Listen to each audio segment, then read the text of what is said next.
we're built differently a little bit. What they feature is probably a little different than what we feature. I think it all starts with their defensive line and the way they play up front.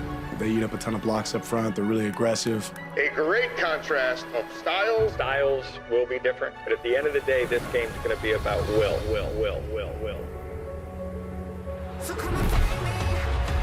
We're right smack dab in the middle of duck season. Rev it up, bring the duck, and bring the rest of the ducks behind you. Look at the wheels. Touchdown. Elite speed. The track people here at Oregon will love the baton handoff on this one. Harvest season in the cornfields of Iowa. The Hawkeye fans hoping they've got something special this year. Touchdown, Iowa! He's going to take it. Touchdown, Iowa! What Iowa does is they want you to play in the deep water, and just like a boa constrictor, they strangle you.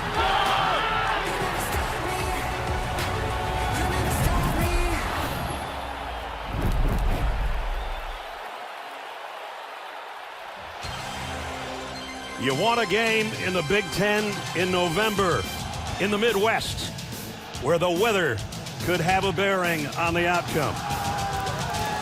The Hawkeyes have been flying high the last month, but the Ducks are built for water. And the Home Depot Big Ten on CBS brings us to Kinnick Stadium, Iowa City, a top 20 matchup. It's the number 9 Ducks of Oregon against the 20th ranked Hawkeyes of Iowa. As you take a look at the Big Ten standings, there's how it looks. Indiana survived a scare moments ago in Happy Valley. They're on top of the heap at 7-0. Oregon and Iowa just a game back of those leaders. Welcome, everybody. I'm Brad Nessler with Gary Danielson, Jenny Dell, and Gene Steratore. Take a look at the standings, partner. That says it all. Whoever wins this game is got a nice path, maybe, to the playoff. Well, at least there is a path if they win this game. But both coaching staffs know when you build a Big Ten team, you got to be ready for weather like this. They both think they are. You know, Oregon had a week off last week. You'd think they'd get healthy. The opposite happened. I know.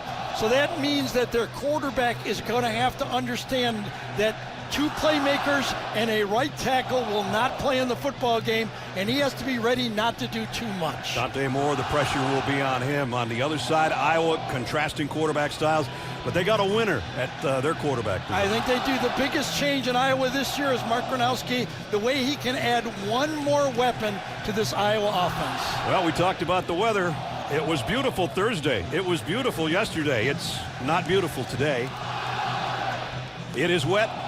It's a little windy, and it's November in Iowa. Oregon won the toss, and they will defer, and that means Iowa will receive. And Iowa has now received the opening kickoff in all 9 games this season.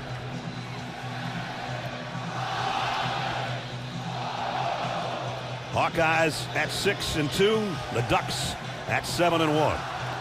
And Iowa's record in November, the last 4 years, is almost spotless. As you just saw, they haven't played many times. The Hawkeyes 17-3 in Kinnick Stadium in the last 10 years. 21-2 the last 23 in November. They know how to win in November, but this is an opponent that maybe is a step above some of the others. Atticus Sappington to kick. They'll try to keep it out of Caden Weegen's hands, but they can't. Weegen from a yard deep. He's already taken one coast to coast this year.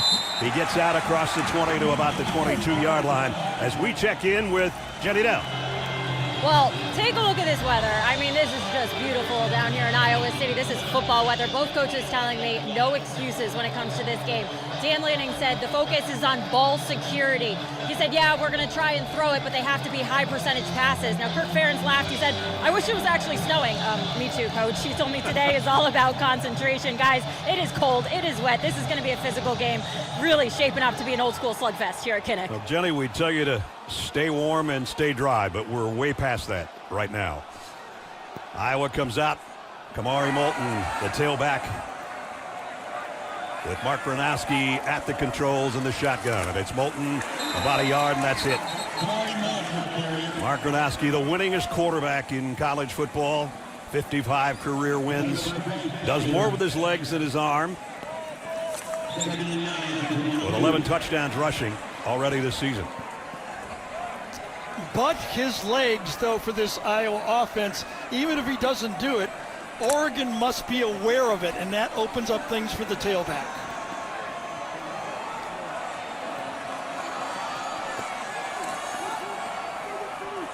The Ducks with a shift on defense, and Gronowski fakes it to Weegan, going to throw it back to him. Little bubble screen, that's not going anywhere either, although he did squeak about 3 yards out of it, and it'll bring up third down. If we take a look at some of the players to watch, this will be an interesting matchup. Logan Jones at center against Amari Washington, the guy they call the freak of the defense of the Ducks. Third down and 6. Iowa about 45% on their third down conversions on the year. And we'll see if Gronowski's going to put it up here for the first time.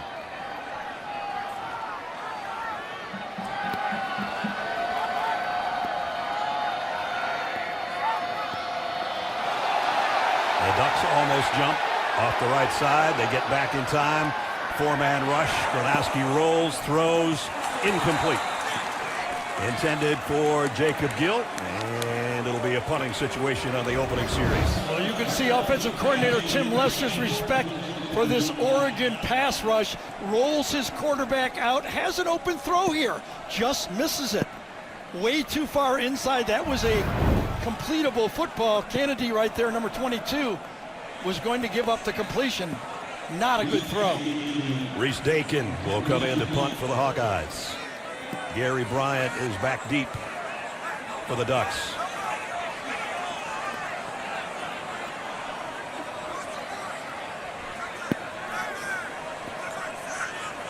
High snap. He got a hold of it and partially blocked, I think. Goes off the side and out of bounds around the 49-yard line. That was The snap was high, and then he trailed it to his right. I thought McClellan got a piece of it. I thought Dakin did a great catch. Maybe the catch of the game for Iowa right here. Let's see if that isn't the best catch of the game as it goes on. And he had to angle it because it could have been blocked. Nice catch. And the great rush coming around, and he didn't touch it. No, but he had to avoid it, didn't he? Yep. Well, this is good field position for Oregon to start things off. Dante Moore with Noah Whittington in the backfield. They'll work it from their own 48-yard line on the first snap. And Moore throws to the outside, incomplete, intended for Jeremiah McClellan.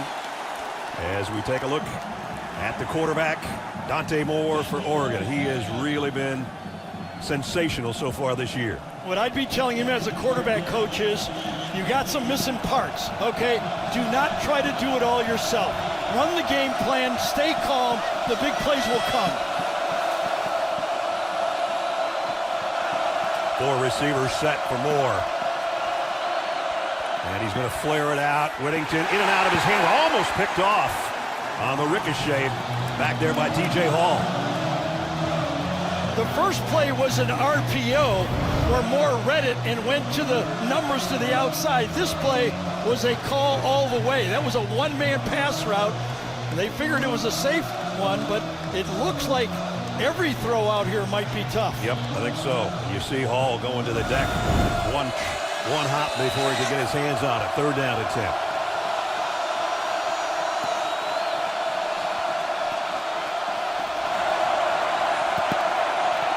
Moore now trying to be heard by his offense, and they relay from one lineman to the other as he drops the throw on third down. Fires in the seam, incomplete. Look at that Iowa defense right there. They're in the zone. All eyes are reading the quarterback's eyes, trying to make it a tough throw. Each time, every throw has to be a challenge, and they do it. That was just over the head of Lutmer that time. He dropped the slot receiver, and he was ready for it. That was a dangerous throw. Through Lutmer's hands, and then Hall on the coverage behind. And it's time to punt for James Ferguson Reynolds. Try to keep it also away from Caden Weegan. And he will as it goes to the end zone. He'll bring it out to the 20-yard line.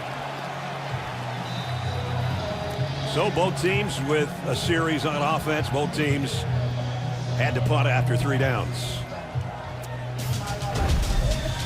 Just a couple minutes into the game, and the rain in Iowa City. No score.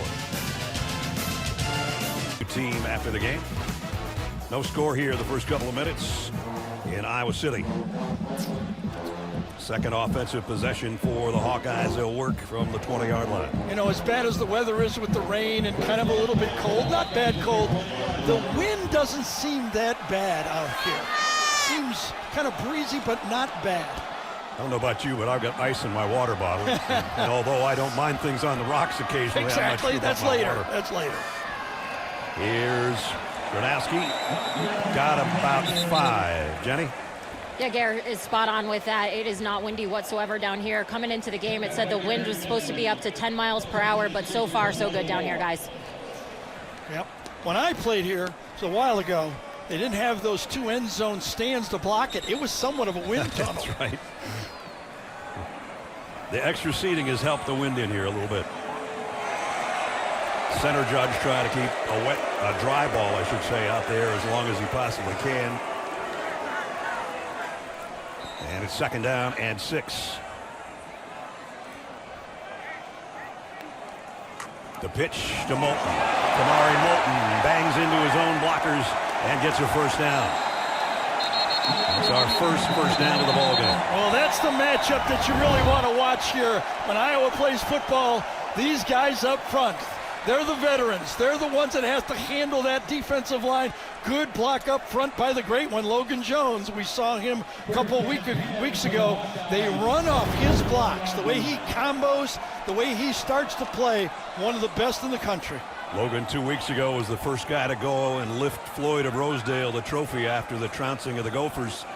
He said, yeah, I lifted it up, but I gave it away pretty quick. The thing was heavier than I thought it was. 1st down at the 31. And it's Moulton again. And a good gain again. Got it out across the 35 to the 36.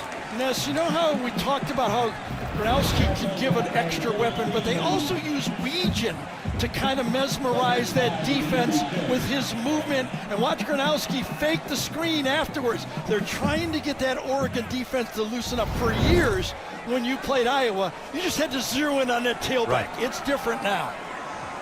And Weegan has been a Swiss Army knife, offense, defense, special teams. And they try to find new ways to get him the ball every week for Tim Lester, their offensive coordinator. 2nd down and 5. Moulton got a nice block. Nice pursuit. About 3 yards. Yeah, that's that type of pursuit that the speed of Oregon's defense, the tacklers they have in the secondary, 2 great hitters, Kennedy and Flowers, 21-22. Those guys make a lot of play. And of course, Thieneman, number 31, one of the best in college football. Thieneman, who came over in the portal from Purdue after an All-American season his first year and over 100 tackles for the Boilermakers last year, and now one of the leaders of their secondary, number 31 back there. Yeah, here's where the quarterback becomes a player in this one. 3rd and short. The Ducks with 6 up front. Gronowski might have surprised them a little by throwing. Absolutely. Kind of a surprising call there. I thought for sure it would be a run fake with the quarterback running the ball. That's a tough throw. When it's 3rd and short and you're throwing the ball at the sticks, the defense is very aggressive. It almost has to be a perfect throw. From our AT&T pylon cam, it was not a perfect throw. Low, not catchable for Jacob Gill, and that means it's time to punt again. Yeah, Aaron Flowers did a good job forcing a perfect throw with his aggressive play. Reese Dakin, who had to handle the high snap, and this one's worse. This one's going all the way back to the goal line. He's trying to kick it out of bounds, and the flag flies in the end zone. He tried to snap it with his hand, but he missed it, and then he kicked it.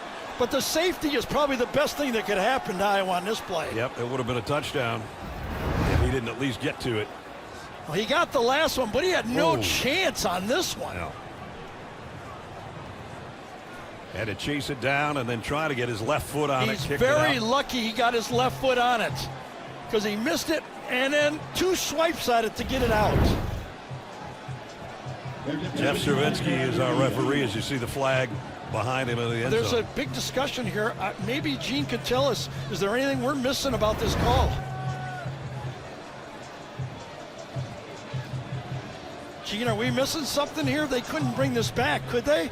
He bats it at the 1 yard line.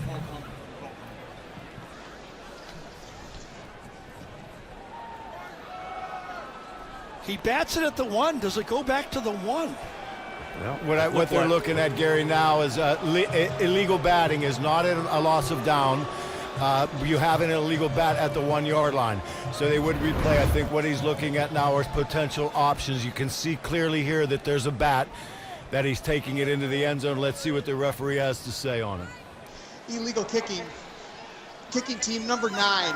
The results of the play is a safety. That was what we anticipated when we saw it the first time. Exactly.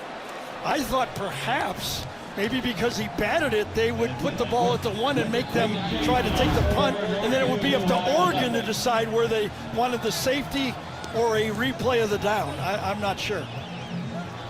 Well, one bad snap, one that was worse. The Ducks lead by 2. Now, Reese Dakin, the Melbourne, Australia native, is going, I didn't know this if I couldn't kick it.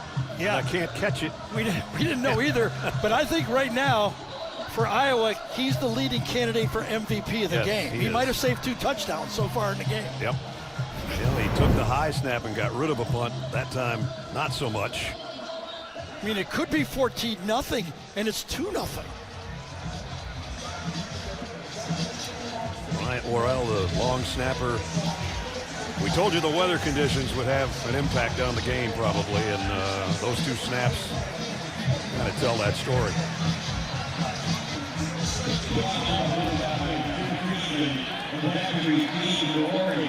So you can punt or kick off on a free kick. In this case, it's going to be a kick from Drew Stevens.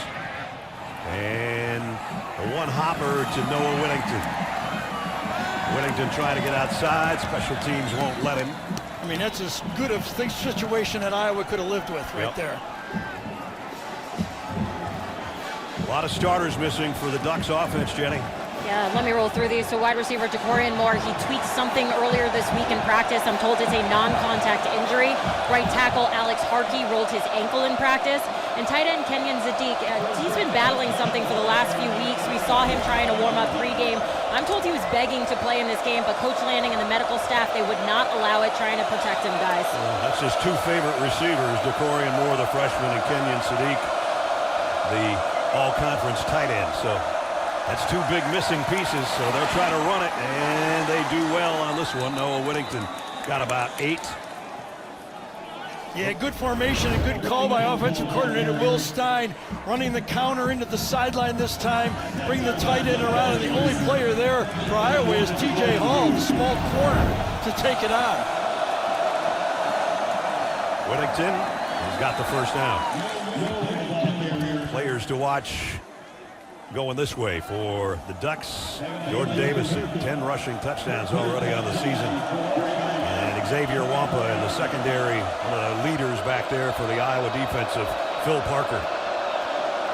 You know, it probably helped the Ducks that they played Wisconsin 2 weeks ago in terrible conditions. Exactly, but I mean, they get a lot of rain there anyway, don't they? They're probably used to it. They had 2 guys basically rush for 100 yards each in that game. Also interesting, a little tempo, but they managed to change footballs. Whittington, big collision right at midfield with Xavier Wampa, who I just mentioned. I really believe that is the big challenge for this Oregon team that Dan Lanning presented to his football team. They were sick and tired of hearing how Indiana out-physical them. Now they come into this game, and all we hear about all week is how physical Iowa is. I bet he looked right at that offensive line and said, show me something. They did. On the last couple of snaps, let's see what they do here, and they did it again, and Whittington, the veteran, has a first down. Yeah, he actually pushed the Iowa defender right by it, and Whittington makes a great cut up front. Watch the push past the line, and then Whittington goes behind the block on the play. Actually, on that play was Denoris Wilson, the new player in there for Hawkey on the play. A nice play by the substitute at right tackle. No doubt. Military Appreciation Day here at Kinnick Stadium. 2-0 Oregon as we approach the midway point of the first quarter. From the 42-yard line, this one's Dier Hill, one of the young backs. You know, they talk about the young backs, and they are a couple of good ones. And Jordan Davison and Dier Hill. But Noah Whittington, the old man, the 6th-year guy, still getting it done, too. Yeah, watch Llewellyn on this play, Ness. This is the physical football you need up front. Throw him away, and then get up there and make the play.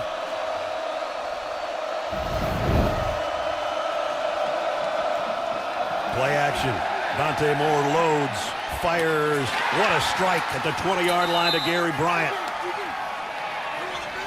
This is why this Oregon team has so many explosive plays. This is only a 2-man route, 3-man backfield, but everybody stays in the block. Only 2 people to go to. They get man coverage, and as stated by Mr. Nessler, a perfect throw. 22-yard pickup right on the money and right on the number 2. And he was shaken up on the play.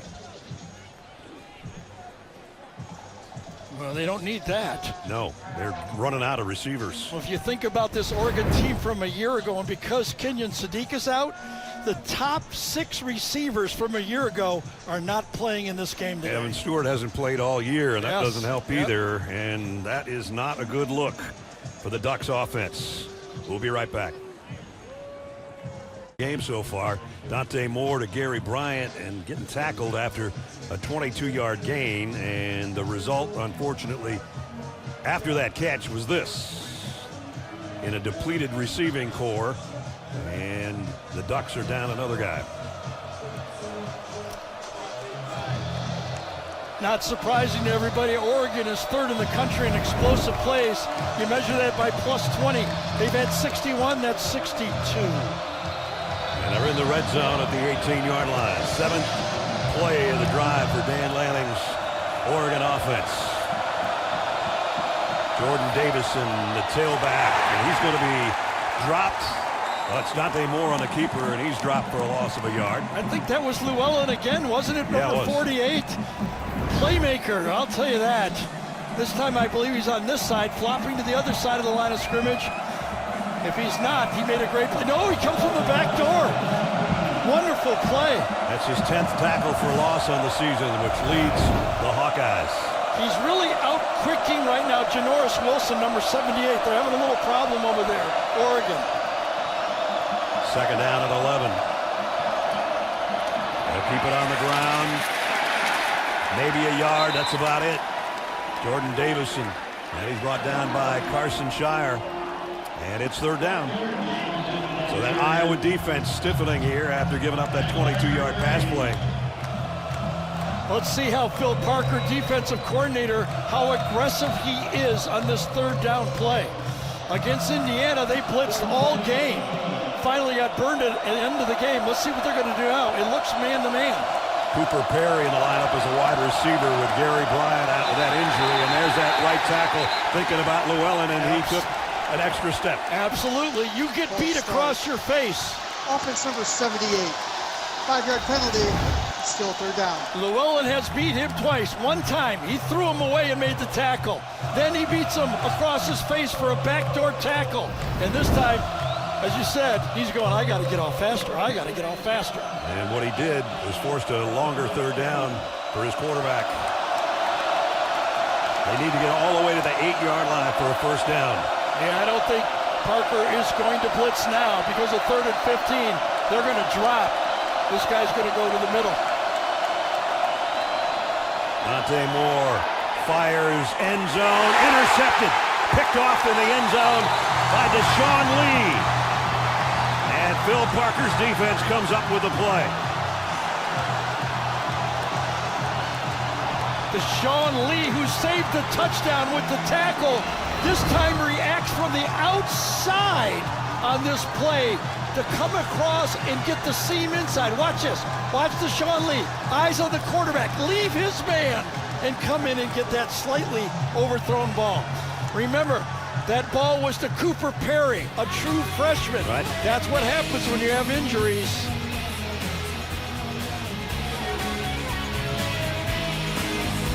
Subway's got a guy like him. Kind of reminds Gary and I of a guy that's now 50 years old. I cannot believe it. But, man, could he get it done. Tim Dwight in his day. He was part of 29 wins for the Hawkeyes, went on to a successful career in the NFL, and he was a dangerous return man. And Caden Weegan told us yesterday, he said, yep, Tim and I talk all the time. He gives me tips. Well, he's doing something right because this is what he's done this year. Exactly. And if you know Tim Dwight, he's probably watching this game with dumbbells doing his bicep curls, right? Exactly. He was a little bit stockier, but he could move, and so can Weegan, and he's in motion right here. They fake it to him on the end around. The lob is no good and incomplete, intended for Moulton. And we get an update from Adam Zucker and a Heisman watch in New York. And Ness, it's Fernando having his Heisman Mendoza moment. The Indiana starter, Omar Cooper Jr., and they overcome Penn State late by a toe. Mendoza and Julian Sayin from Ohio State, the two leading candidates entering the day, and both victorious. And that one has got to be up for catch of the year so far. Unbelievable catch in the back of the end zone, as Zook said, by a toe. Second down at 10 from the 20. Pitch, Kamari Moulton. He's hitting the backfield, but spins his way for 3 or 4. Mark Gronowski is struggling throwing the ball early. Tim Lester tried to give him an easy one, a layup. And watch him pull the string on this one. Afterwards, he kind of does his throwing motion. He is struggling right now. If I was Lester, I would try to run him, get him hit a few times. Get the juices flowing, because he is playing nervous right now.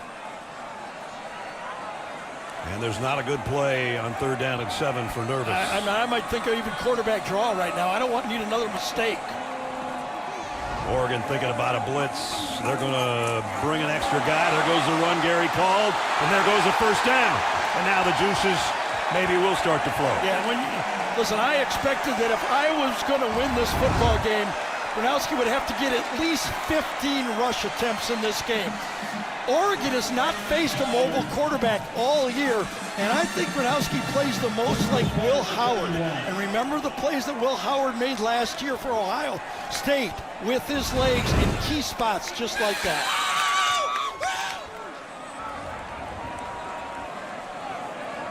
Patterson in at the tailback spot now as Gronowski's under center on 1st down from the 31. And he'll get the carry. Patterson dives forward. Got across the 35, close to the 36. Watch Oregon right now. Tosh Lapointe, the defensive coordinator, says, I'm going to give you a 5-man defensive line right here, okay? We dare you to run the ball. And Iowa says, yeah, that's what we do. I mean, we don't care. I mean, we've been playing against 8-man fronts here for 20 years. At least. 2nd down and 5 coming up as Jazzy and Patterson got 5. He'll stay in there at the tailback spot. Everybody in tight receiver-wise on the right side of Gronowski. Now it's Weegan on the move, but it's Patterson again. And he's got another 1st down. Thiedemann came up and made the stop, but not before he crossed the line, and they'll move the chains. It's really hard in a football game like this, at least it is for me, to show you the intricacies of the run game that Iowa does. It's not just wide zone or inside run. There's the mid zone, there's the bootleg, there's the gap. I mean, they got everything in their run game that looks like it's just 3 yards in a cloud of dust, but it's sophisticated the way they block. In that case, just aim for the tight end on that side and let it rip. That works. Moulton back in there. 2 tight end set. He gets the pitch. And right now Iowa is just saying, we're going to follow our O-line because over the years they've had guys like this. And they've had games like this. They're some of the best ones. And now they got an offensive line that's Joe Moore award worthy right now. It's funny, Logan Jones was saying I came in against Linderbaum and I was a nose tackle at first, and he really kicked my butt for 2 years on the scout team. He said, I was like, I'm ready to move to center. Do that. That looks like fun. Oh, They collided. Gronowski is going to lose yardage. I really think this is on the quarterback again. He snapped the ball too early. The motion did not get across. Watch. You have to be patient with the motion. I think he snapped it before he could clear on the play, and watch what happens. He loses his outfit. He has no one to throw the ball to. That was going to go to Weegan. Negative play. And Tuioti gets the sack. Yeah, that was just a miss by the quarterback right there. He should have let Weegan get more across the formation. And this is a play that Iowa's probably not built for. 3rd down at 14. Gronowski has plenty of time. He's running out of it. Tuioti giving chase. Trying to square his body to throw, and it's to the sideline. That is 4th down. Tuioti was on the play, lined up in a linebacker position right here, and he rushes in. It's handled pretty well by this Iowa offensive line. They push him wide, but no one's open early, and really a good job in the secondary. That was most of all a coverage incompletion there.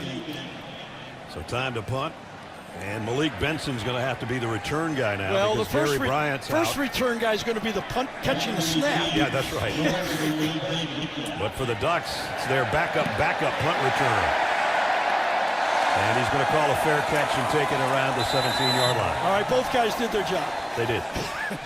Caught the snap, made the punt, and caught the punt. 46 seconds remaining in the first quarter in a pitcher's duel. 2-0 Oregon.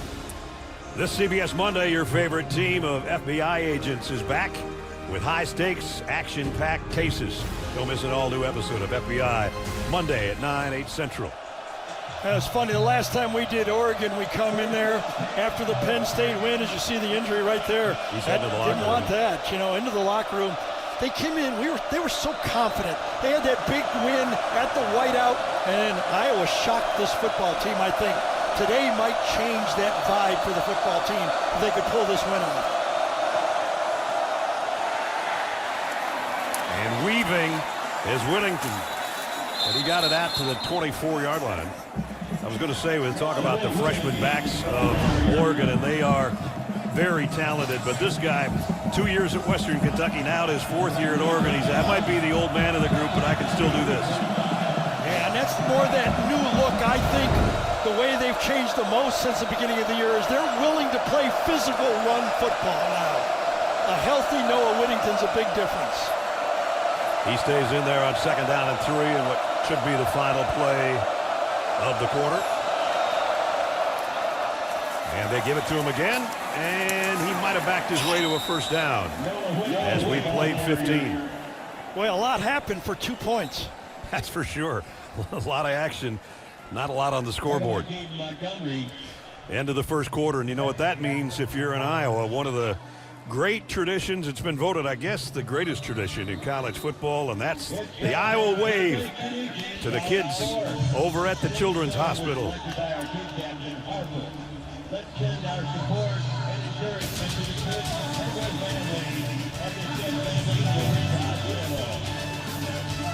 Quarterback numbers, neither one is lighting it up so far. Yeah, I had a little note for myself that the 2 quarterbacks do their left hand better than people think.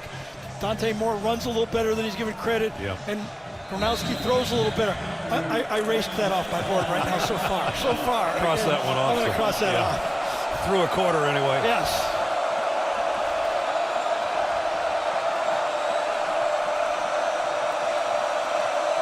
First down, Ducks from the 28. On the ground is Davison.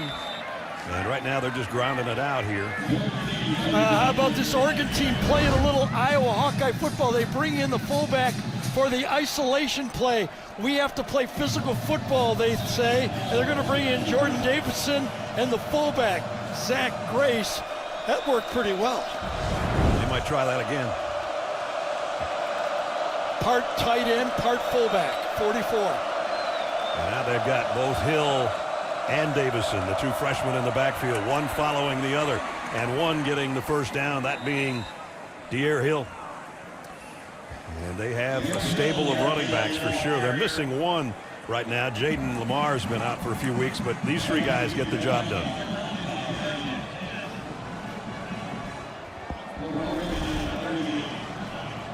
Right now, content to run the ball.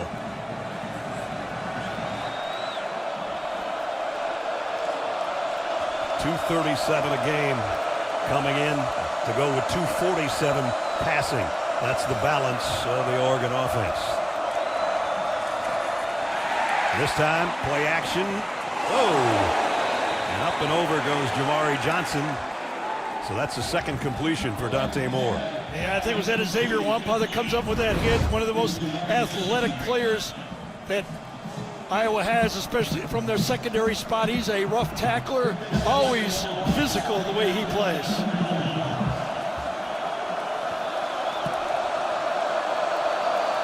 Wow. Second down at 7 from the 41.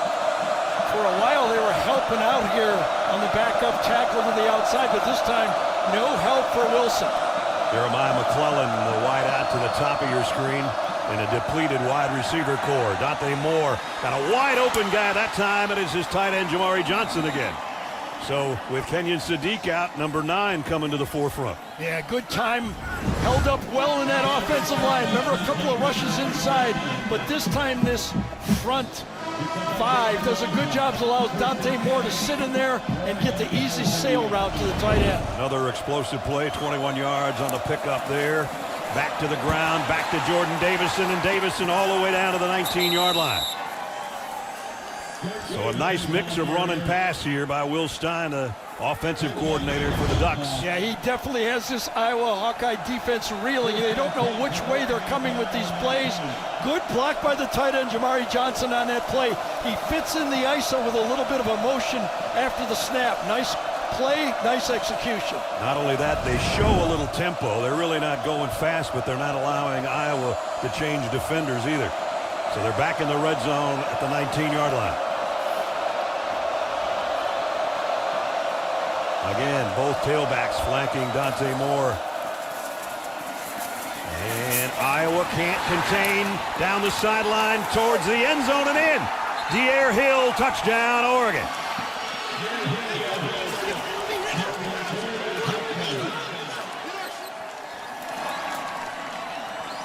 Oregon loves to run left. That's where their strength is. Isaiah World right here, right tackle, Pregnon right there. And center, watch all this stretch play. They're really playing Iowa football. Stretch play to the left, push him by. Good block by Ole that time, number 74 on the backside. What a drive. 8 plays, 82 yards. And Hill was not to be denied. Kept the legs driving all the way to the end. Ruling on the field of a touchdown is under further review. They're going to take a look at whether he got across the goal line. I thought he did, but it maybe his forearm came down. That's the only thing it could have been. So Jeff Cervinsky will come over and have a look as Kirk Ferentz has a look on the scoreboard. Does his forearm come down before the ball crosses? It was his right forearm.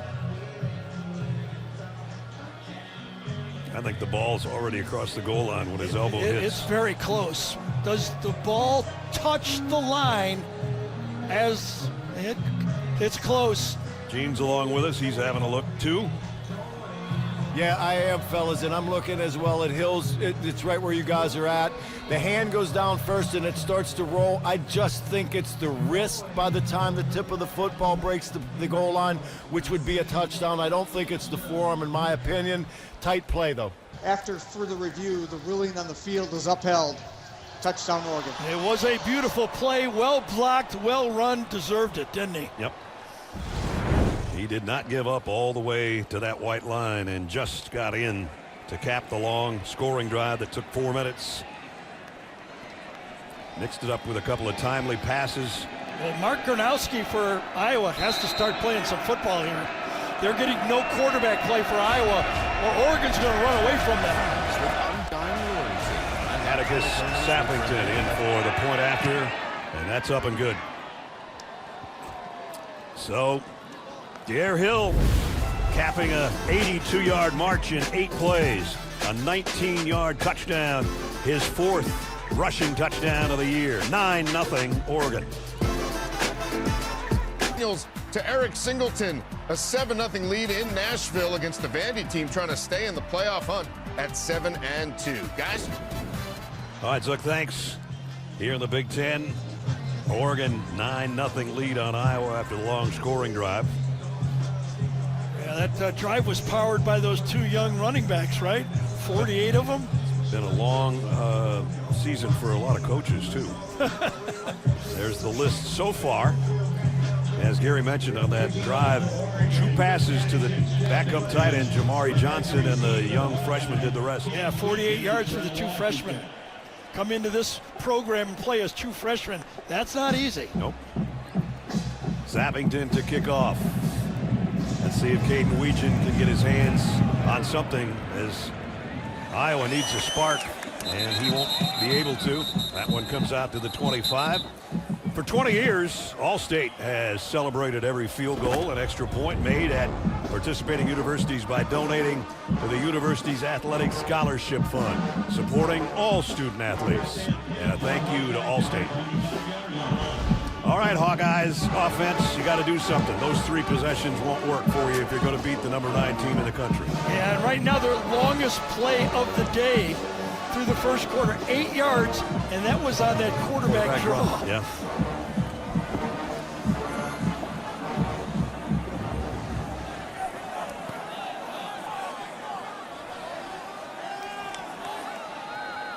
Gronowski in the shotgun from the 25. Weegan, the motion man. And they'll just try to pound it with Moulton, and he got 5. Brought down by Bryce Betcher, the linebacker. That guy's crazy. Oh, yeah, that guy can't wait to play football on Saturday, right? Oh, boy. That's become a thing. Baseball player. He'd play too if he could, I'll tell you. In football right now, he'd line up again. Oh, you're talking about Betcher. I was talking about the guy with no shirt. Oh, they're that both guy's a little crazy. Yeah, I got it. 2nd down and 5 at the 30. All the receivers in tight. They just keep on running it. Moulton's got a 1st down. Needed 5, and he got about 8. Well, this Oregon defense has done a good job of slowing down the run game, but it's not like I was going to give up on it. That's really the basis of their football team. They're going to run inside. They're going to run the outside zone. They now have the midside zone. All different ways to attack this defense.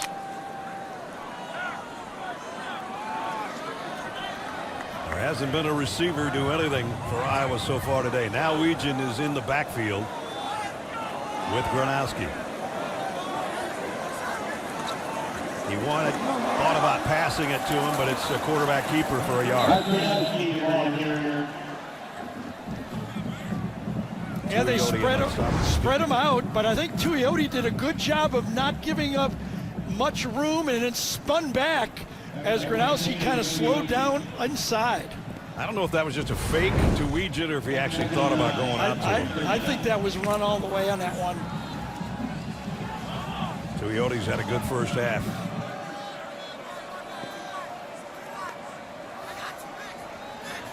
Second down and 9 from the 39. Pickup of about 5. It'll bring up 3rd down and 4. Yeah, here comes the uh-oh play now for Iowa. Your quarterback is struggling, and you're in a situation where he's got to do something. This is not 4-down territory, I don't think, unless it's 4-down territory, unless it's very short. They need to get to the 48 for the 1st down.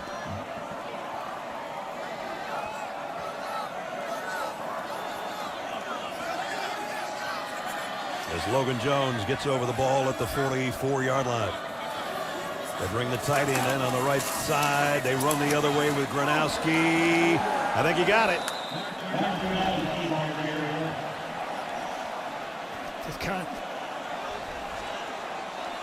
The referee up here has him marked short to the top. Linesman came in. Yeah, from the top. Fans don't like this. It's where his knee went down before he got to the line.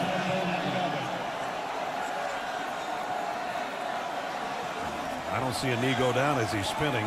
Yeah, let's see if they said it's got to be 4th and very short. Did anything go down? Is there going to be a review on this? He lands on his butt. I know.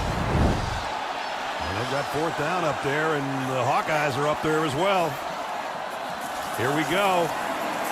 Driving, and I can't tell. At the end, he pops out. And now the head linesman has his foot for a first down. Referee signals first down. I quite frankly thought they should have looked at that, but either way, it's a Hawkeye first down. It ended up being the way it should be.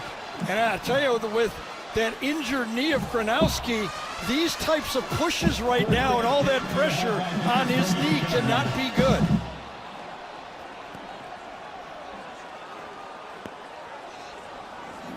You see everybody pushing and pulling. And they'll just keep on grinding. 2 more yards for Xavier Williams to the 50. This Oregon defense has stood up. They have answered the physical call on defense, standing up to this kind of bully ball that Iowa likes to use. So far, the bully has not been doing anything to this defense.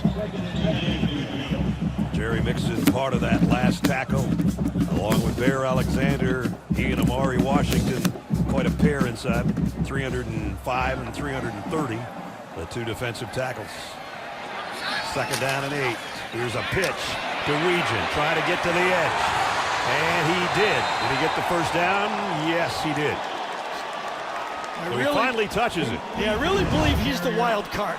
Iowa has to be able to soften up this defense with the speed. That's the speed player they have, and Oregon has to know every play where he's at. If you can't throw it overhand, throw it underhand. Well, that worked. It ended up being a pass, didn't it?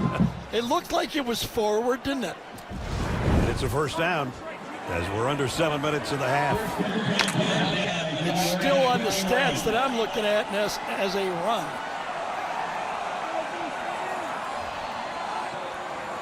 Nathan McNeil in the backfield for the first time with Gronowski.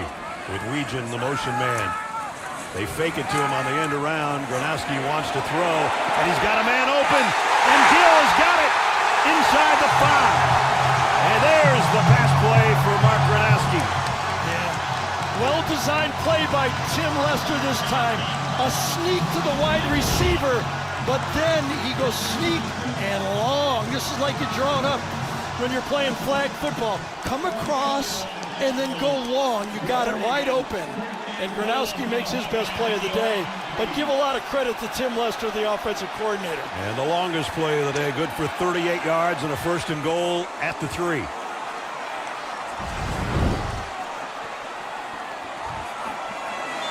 Gronowski's going to throw again. Got it out to his tight end. Touchdown, DJ Vonnet.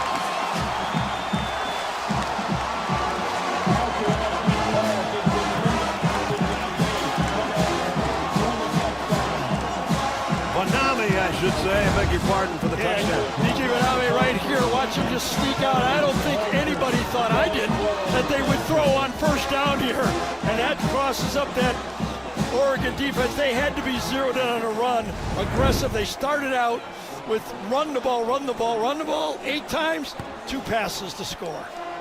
And Drew Stevens in for the point after.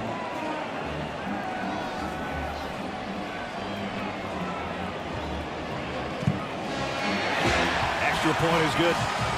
So 1 long drive for the Ducks, and then shockingly a couple of pass plays for Oregon. Yeah, first a 38-yarder, then a short one. And 8 straight runs, and they finish off with 2 passes and 2 brilliant calls for Iowa to kind of react against this Oregon strong defense. Only the 5th touchdown pass for Gronowski, but it's a big one, and we got a 2-point game. A key AFC South matchup between the Jaguars and the Texans. All starts with JB and the guys. The NFL Today at noon. And catch NFL Today Plus at 10 o'clock. You can always count on Sundays with the NFL on CBS and streaming on Paramount Plus. So 1 long touchdown drive by the Ducks and 1 long touchdown drive by the Hawkeyes. And it's 9-7 with just under 6 minutes to go in the half. And both teams holding onto the ball in this weather pretty well, okay? Early throws not great, couple snaps not great, but both teams taking care of the football. Davison and Whittington back deep for Drew Stevens' kick. And fair catch called for at the goal line by Davison. Let's take you back to the last drive in the quarterback play. He had 10 plays on this drive, and Mark Gronowski ran the ball as he almost fumbled it. He's fortunate he's reaching back to get the football with his left hand, but then the cool play action pass, the sneak and go to get a man open, and then on first down, back-to-back plays crossed up this Oregon defense. Hey, you can't win without your quarterback. 10 plays, they ran him 3 times, threw 2 passes. That worked. That was the drive he desperately needed, and so did the fans here at Kinnick. And now they're involved. Noah Whittington, the tailback, they'll fake it to him. Dante Moore comes up firing on the run and throws a strike complete to the 39. Yeah, late flag there. And wonder if the receiver stepped out. Either that or they're going to call him push-off on the play. Jeremiah McClellan, number 11, made the catch. And TJ Hall was in coverage. The flag went out very quickly. Let's see what happens.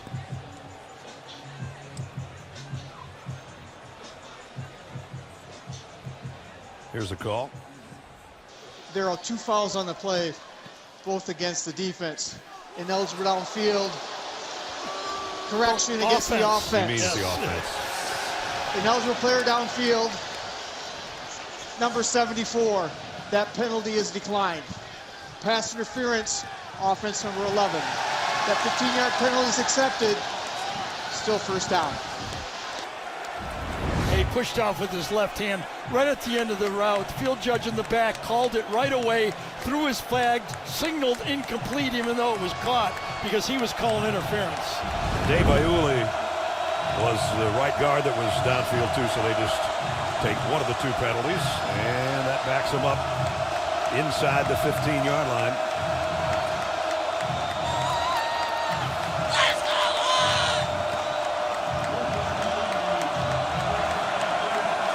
Pretty close. Pretty even. One's got a pick, one's got a touchdown. And one's got a 1st and 23 back inside the 14-yard line. So back to the ground. Whittington trying to get him some of that yardage back from the penalty, and he does. Before Jaden Montgomery made the tackle. Got Zach Lutmer right now, number 6, out at corner for Iowa. When they go nickel, she shifts into the slot, and they bring back in Deshaun Lee. And he had the big play we saw 2 weeks ago against the Minnesota Gophers.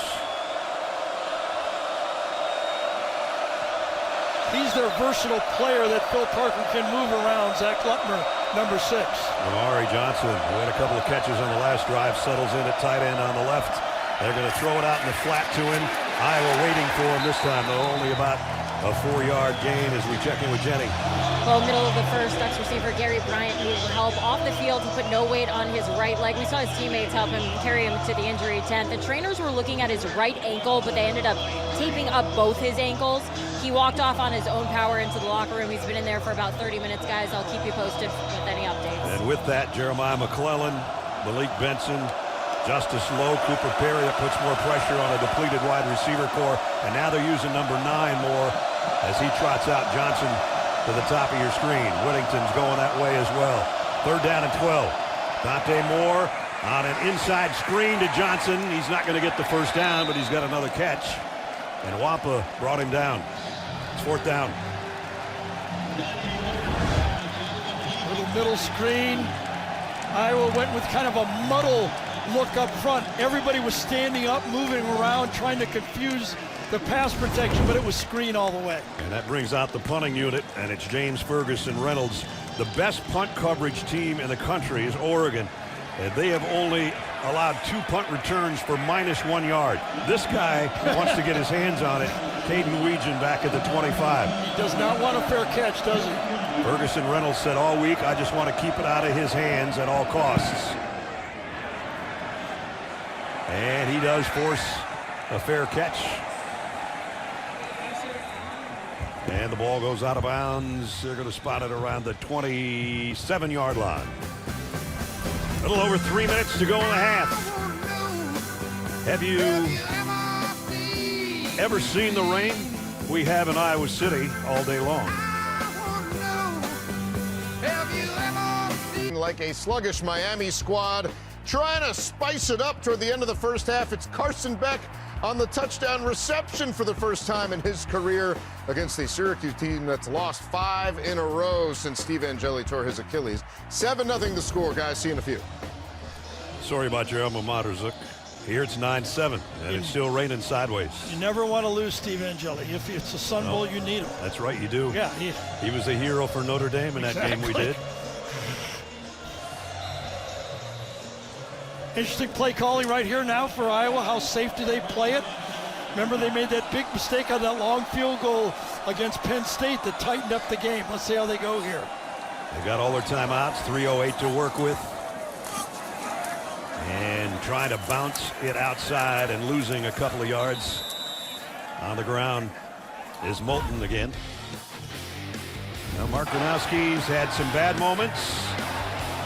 That one's behind him. A little slow. That one's low. You got to go to the coach. Don't give up on me, coach. And they didn't.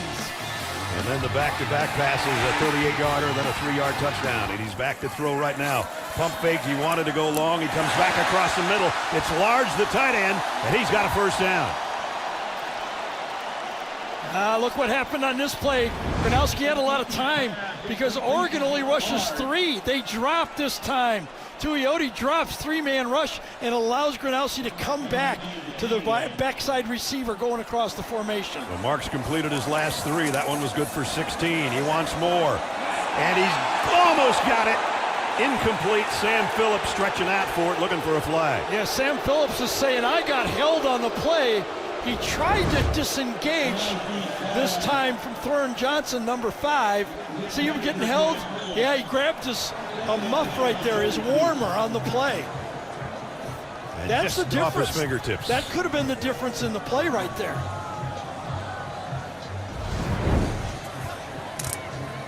Theron Johnson, the transfer from Northwestern. Kirk Ferentz told us we were in on him. Jazzy and Patterson now in the backfield with Gronowski on 2nd down and 10. And it's Gronowski following Patterson. Got about 4. It'll bring up 3rd down and 6.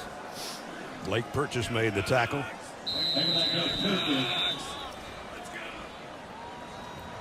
And we worked our way down to the 2-minute timeout at Kinnick Stadium. 2-point game. 9th-ranked Oregon on top by 2. Nielsen, Johnny Dell, Gene Steratore. Kinnick Stadium on a rainy, cold day. And Iowa, 11 straight losses against ranked opponents. Goes back to when they beat Penn State back in 2021. And right now, very much in this game against the 9th-ranked team in the country. Of course, the college football rankings came out, playoff rankings for the first time Tuesday. And that's why we have Iowa, which should have been in the top 25 in the other polls anyway, but they're 20th, Oregon number 9. Playoff implications, Big Ten, conference standings, everything on the line here in the next 32 minutes in this game. 3rd down and 6. Biggest 3rd down of the day for Iowa. And Gronowski goes down, swarmed under, and that's Bryce Betcher. I tell you, Iowa guessed right. They were running that little trap screen to the outside against a blitz. This could have been a big play, but Gronowski said, it's not clean and I'm not going to make a mistake. Watch, they had the screen coming inside. It could have been a big play. Bryce Betcher, one of the best linebackers in the Big Ten, makes the play for the Ducks.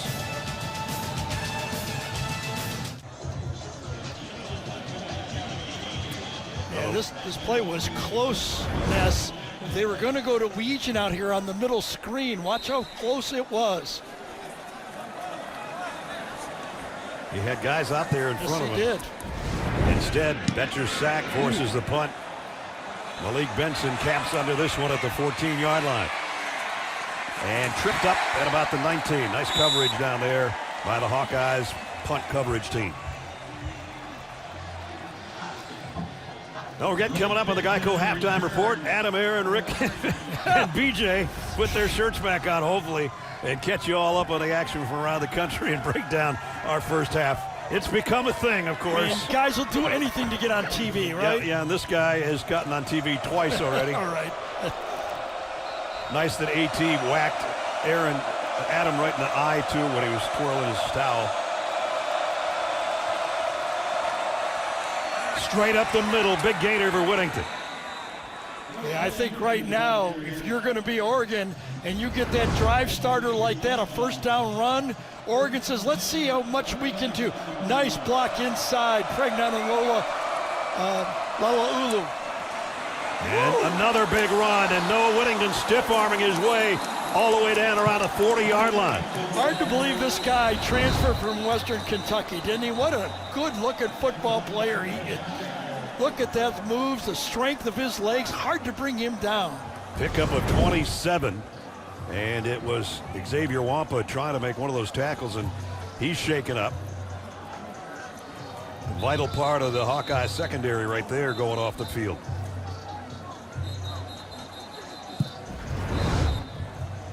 Yeah, did he get kicked on this play at the end of it? He might did. have gotten He it right did. in the I think it was a face. kick. I think his right heel came back and got him underneath his face mask. Right in the chin. Yep. And Whittington, his powerful legs, just keeps on rolling. Well, how about those two starting plays for this Oregon offense? 2 runs for 38 yards. He'll stay in there behind Dante Moore in the pistol set at the Iowa 42. We got a timeout by the Hawkeyes. And we'll be back in 30 seconds with a first down coming up for the Ducks. This CBS Tuesday, Mark Harmon returns for the NCIS crossover event, starting with NCIS Origins at 8, 7 Central, followed by NCIS. On this drive, Iapani Lala'ulu has gotten 2 key blocks on both of those runs. Looked at it during the timeout. He has been on top of this run game. He's the center who will camp over the ball at the 42-yard line of Iowa. It's been the Noah Whittington show so far on this drive. He's got another one. And he bangs his way for 4 or 5 again. Xavier Wampa back in there, made the tackle. Oregon 2 timeouts remaining, clock running. I wonder if Iowa took that timeout to just get Wampa back on the field. Maybe.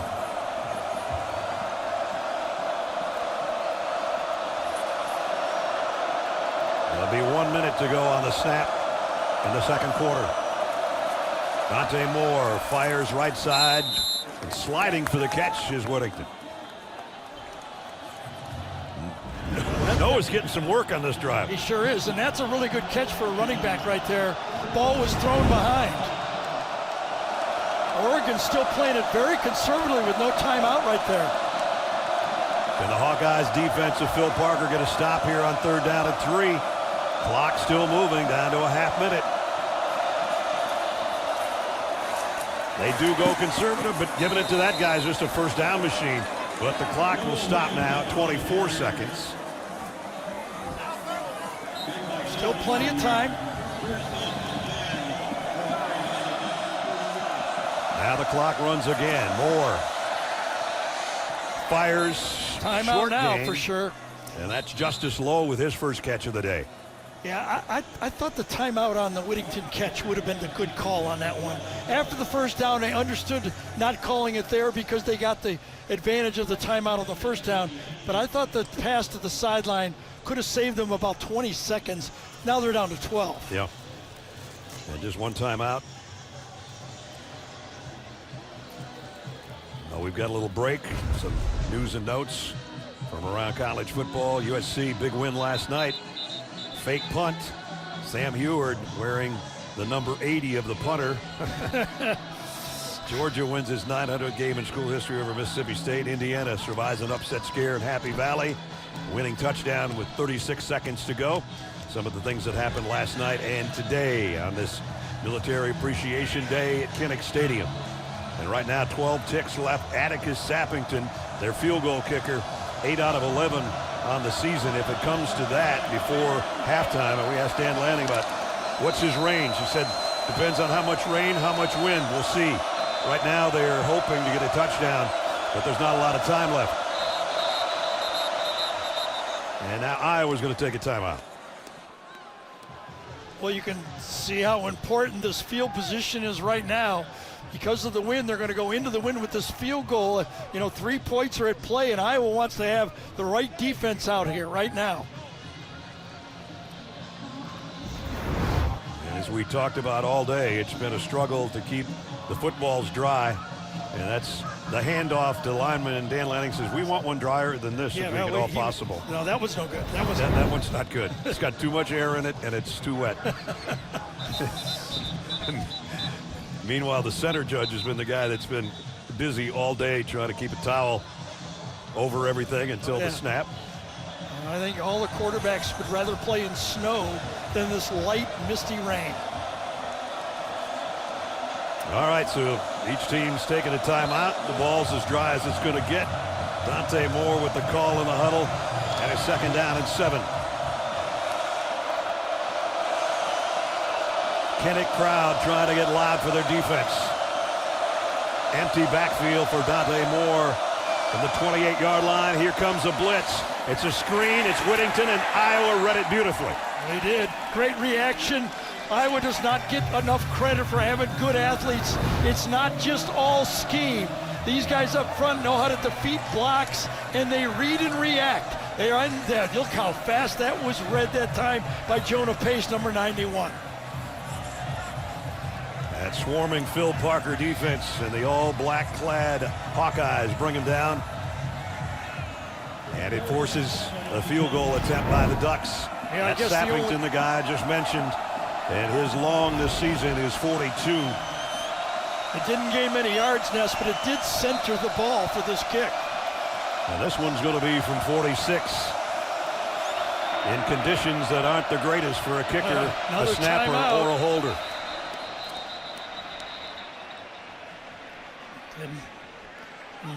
Well, neither coach is going to go into the halftime with any timeouts left. Well, Dean Smith used to have about 10 left in his pocket every game. We used to complain about that. These guys are going to use them all. Tonight, 7:30 Eastern over on CBS Sports Network.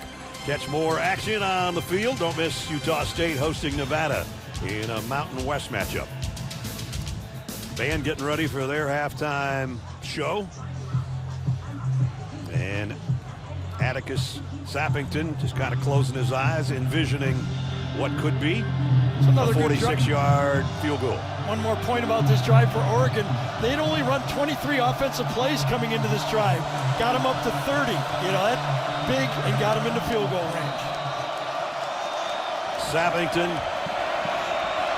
trying to hit his 9th field goal of the year from 46 yards away. This would be his longest of the season and his wettest of the season. Kick on the way, and it is perfect. Add 3 to the Ducks as we go to intermission. Nice kick. Good job by Noah Whittington and Dante Moore to get it down there to get a field goal attempt. And the snap was good. The hold was good. And the kick caps off a 52-yard drive in 8 plays. And Atticus Sappington said, yeah, baby. And Dan Lanning says, we'll take it. Every point counts in weather like this. If you can't kick a wet football, don't go to Oregon, right? Let's go down to Jenny. Coach, you come into this one beat up. You lose another receiver out there. It is a battle. How do you continue to fight? Keep fighting, man. Our guys are having fun out there. We're doing some things really well. Just got to be able to finish drives. Obviously, the turnover hurt us there. They're a really advantageous team to be able to stop them. It's important, but just keep swinging. How does this weather impact your game plan in the second half? It's fun to play in the rain. Let's play in the rain. All right, we'll go with that. Thanks, Coach. Appreciate you. Ducks love water. End of the first half. As the rain continues to fall, the Ducks on the lead at halftime as we send it to Adam Zucker in our New York studio. Yes, we head into the second half at Kinnick Stadium, and number 9, Oregon leading 20th ranked Iowa 12-7, our halftime score. Welcome back, everybody. Brad Nessler, Gary Danielson. kind of what you expect in the conditions, I guess, partner. One team's got 60 yards passing, the other one's got 65. Right. Oregon's doing better on the ground, though. I think so. That's what Coach Kirk Ferentz said to Jenny. I think the story to me was Iowa survived early, but that Oregon defense is really playing ball here. One play, that 38-yard pass. Yeah. The other 31 for just 86 yards. The Oregon defense has stopped the running game most of the first half. Dan Lanning's going to love that, being a defensive guy. Absolutely. So we'll see how the second half goes. The rain continues to fall, as it has throughout the game. And we had a bad snap, 2 bad snaps actually on punt plays, and one of those cost a safety. A late field goal on that last drive by Sappington, and those are the 5 points to go with each team with a touchdown. And the Ducks get the ball first to start the second half, as Drew Stevens has got it teed up for the Hawkeyes. Noah Whittington and Davison are back deep, and they'll bring it out to the 25-yard line. Just moments ago, Jenny was with Kirk. This is what Big Ten football is all about. What is the focus in the second half in these type of conditions? Yeah, I mean, it's a 60-minute game. We got 30 to play. Down 5. Guys did a great job coming back in the touchdown drive. Got to stop the run a little bit better, get the ball back and go. Thanks so much. Thanks, Hank. Thank you. 2 weeks ago against Minnesota, much better conditions and a lot more offense. And now it might be up to which defense is going to be the best for the final 2 quarters. Pierre Hill, the tailback behind Dante Moore, gets the carry, and Iowa's there to meet him. Loss of a couple. Nice job by Shire, the outside linebacker. Carson Sire, number 43, shoots the gap on this play. Watch him from behind. Watch his aggressiveness. Reads it and goes and makes the play. That's a good start for the Iowa defense. Second down at 12. Whittington, number 6, back in at the tailback spot.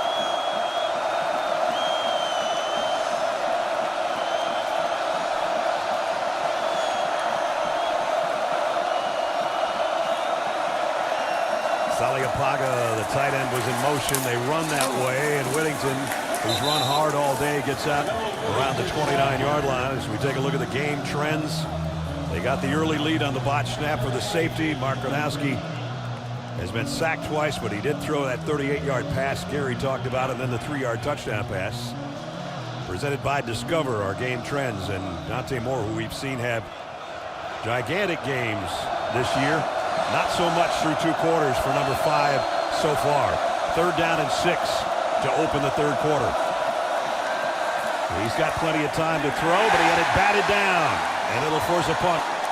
I think it was Max Llewellyn again, number 48. In the drive that Oregon ran the ball down against Iowa and scored, Llewellyn did not play one play in that drive, but that time he came outside and then quickly shifted inside, got his left paw up, and made the play. So James Ferguson Reynolds to punt again. Number 46, Caden Weegan way back there on the other end for the Hawkeyes. Again, try to keep it out of his hands, and they do force the fair catch around the 32-yard line. They've done a great job of that all season long with their punting unit. And the Iowa defense off the field after 3 plays. Folks, I've seen a thing or two. They help the cause sometimes. And this second play, right? Bats it, then misses it, and then gets it at the last second, or it would have been 6 points. So that saved him 5 on the safety. Reese Dakin, the punter for Iowa. So now the Hawkeye defense got a 3-and-out on the first possession for Oregon of the 3rd quarter. Now let's see if their offense can do something. So far today, 1 touchdown, and that's about it. Yeah, all the credit to this Oregon defense as well, though. This Iowa offense does not even have a 10-yard run in this game. Longest one was a quarterback draw, wasn't it? I think it was Weegan on that sweep for 9. The other was for 8.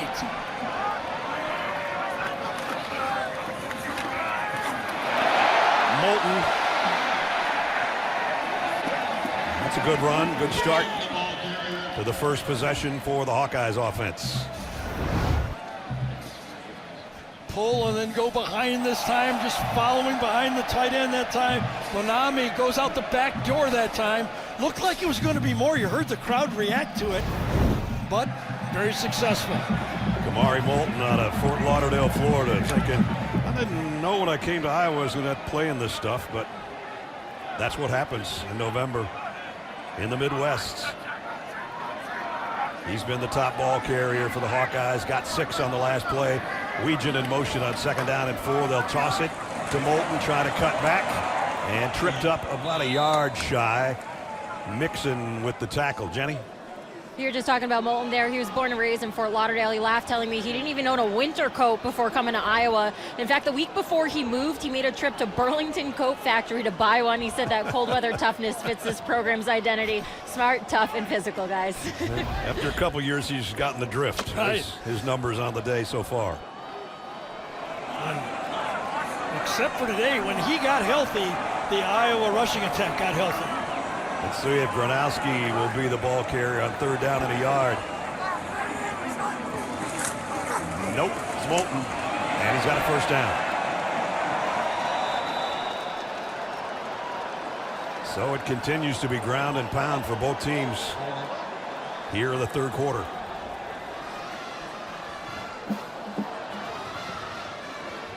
Remember that one successful drive for the touchdown. I think they ran 8 straight plays, and then they ran the little wheel route to the crossing receiver. They pounded for 8 straight plays. And then back-to-back throws by number 11 for the touchdown. From the 44. The pitch to Moulton, and the cutback. And again, good positive yardage. About 4 more. Betcher in on the stop along with Mixon. That's what Gary was talking about. First game, gets hurt. The first quarter of the season opener, then missed a couple. And now today he's been the offense with the exception of that 2 pass plays on their 75-yard scoring drive.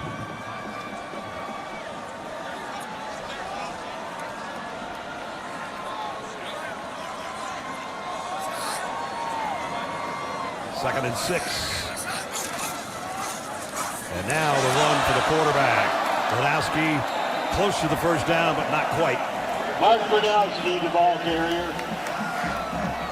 So it's about 3 runs to every pass in this football game for the Iowa offense.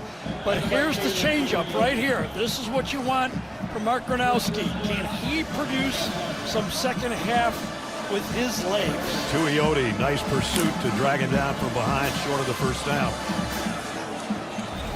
And here we got another 3rd and a yard. Last time it was Moulton who picked it up on 3rd and 1.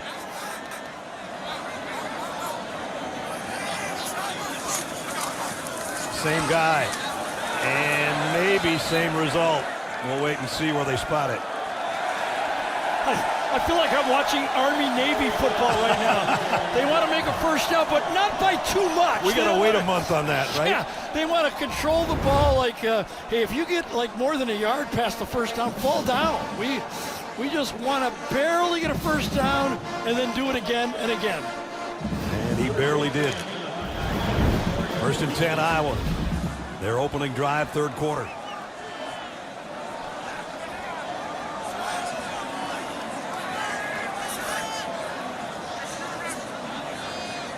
Now they go to an I backfield with a tight end in front. And Gronowski off play action in trouble. Got away at the last second. Got it to Moulton complete. And he had Uiagalelei draped all over him. He did. Number 10, Uiagalelei, who has not had a big statistical year for them this year. Led the Big Ten in sacks a year ago. Almost had one right here, but just evaded enough to get the ball off. Had the back of his name on his jersey, but couldn't bring him down. So it's a completed pass, but it's a loss of 1. And maybe 3 on the carry by Xavier Williams that time. Yeah, you got to give some credit to that defensive line for Oregon. They are making piles. Every play is a battle at the line of scrimmage. A fight every play. So now a long yardage situation for the Hawkeyes. 3rd down and 8.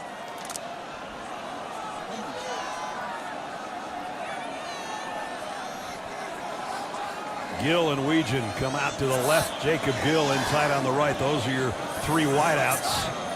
And the tight end in the slot for Gronowski on 3rd down and 8. 4-man rush. Gronowski hesitates, rolls to throw, and they're going to call it a catch. And there's a flag down. He did get holding inside. It looked like that flag in the middle of that pass protection usually indicates a hold. Let's see what happens.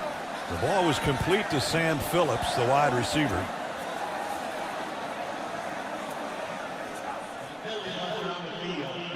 The ruling on the field is a completed catch. Personal foul, illegal hands to the face, defense number 42. 15-yard penalty added to the end of the run. So that becomes not only a big completion, but the penalty on top of it. Absolutely. Enough time. Ooh, they called it a completion. That's close. That might be reviewed. There's the penalty inside. Hand underneath. Completed catch. They will review that catch, I think. I think they're looking at, wow, he just splits. Wow, that's a... His left foot came way out in the goal by the time he hauled it in, but his right foot's dragging. Wow. If that's a catch, you can thank Phillips' conditioning for being able to stretch that far. I'll tell you, it looked like incomplete, but the Oregon coach right here goes, how'd he do that? And they're going to have a look, and Gene Steratore with us. Remember, no matter what, it's going to be a 1st down because they're going to get the hands to the face mask. Good point. It's a great point, Gary. I tell you what, I threw my back out just watching Sam Phillips make that play, fellas. I think he catches it, though. I think he keeps the left heel off of the ground just as that toe drags. The ruling on the field of the catch is upheld. The 15-yard penalty is enforced, includes an automatic 1st down. Sam Phillips came into this game having caught only 12 passes all year. That is the biggest one of the season for him so far. And then the penalty to boot is right there under the chin. And it's Aiden Breland with the penalty. Yeah, but Bo Stevens wasn't letting him get in there. He didn't care if it was a push in the face mask or not.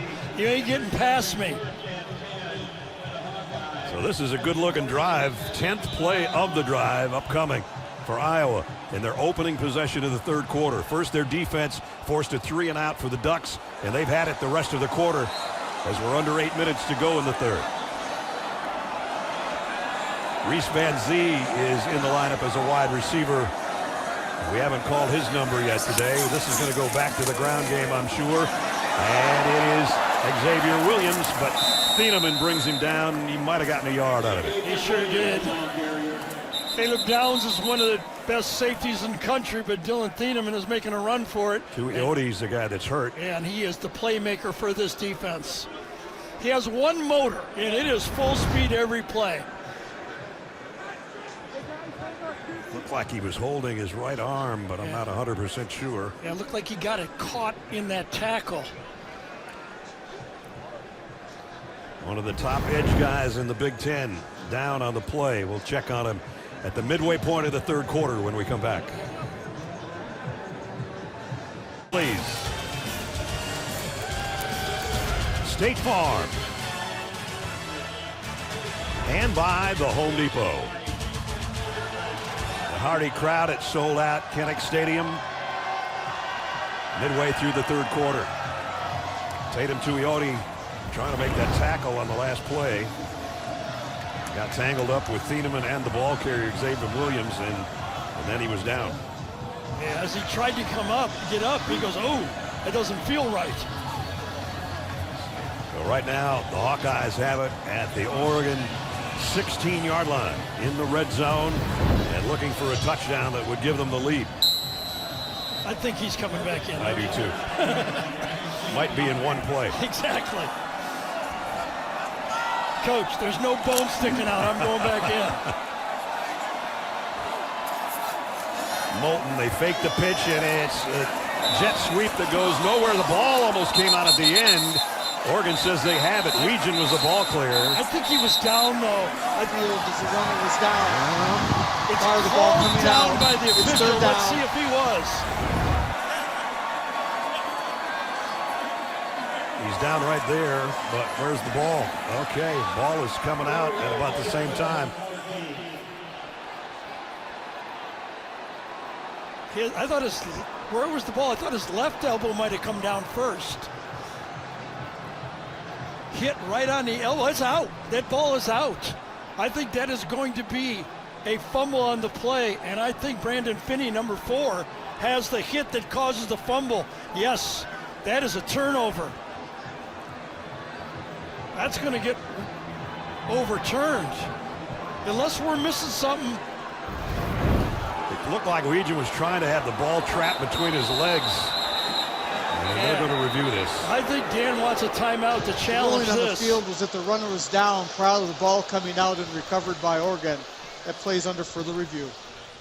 Let's see and did he go down prior to the hit anywhere? No, ball's loose. That's a turnover.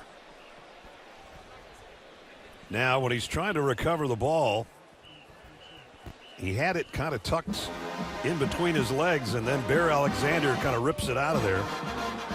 So that could come into play as well. Yeah, Whether I or see not what he you're recovered saying. the fumble. Right there, did he have it between his legs? Right, and that would be That a would dead be ball odd, at that right? point. Yes.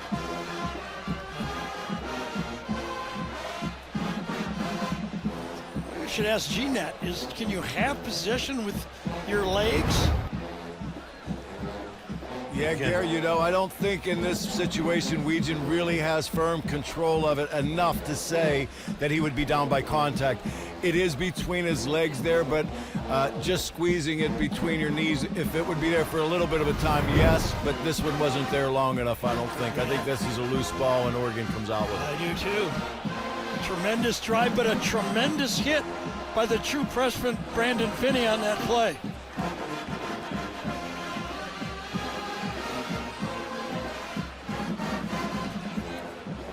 Everybody looking at the jumbotrons. Jeff Cervinsky's looking under the hood. Dustin Carter's our replay official here in Iowa City. And on the bottom of all that is one of the biggest guys on the defensive line, Bear Alexander, ripping and clawing. No pun intended on the clawing for the Bear. Well, he comes out of there with it. Sure, it's kind of fits. He was in there clawing for it. I liked it. So the call on the field was that Weegen was down by contact. And we at this point think that it is a turnover unless he recovered his own fumble. Those are the two options right now. And this one's taking a while.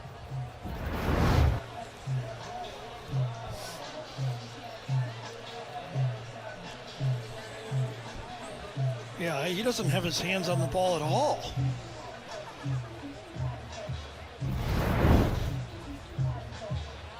A 12-7 game, when you're on the 14-yard line, they're taking their time on this call. Yeah, big call. Very big.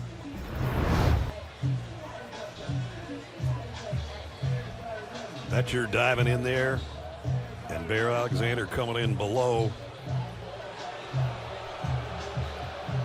And now the fans are getting restless that this replay is taking as long as it is. Meanwhile, just in case, Mark Gronowski's warming up. A little surprised it didn't go to replay before Dan had to take a timeout challenge. Let's see if he gets it back. Again, call on the field, down by contact. And here is the call. After review, the runner had fumbled the football, and the ball was recovered by Oregon at the 13-yard line.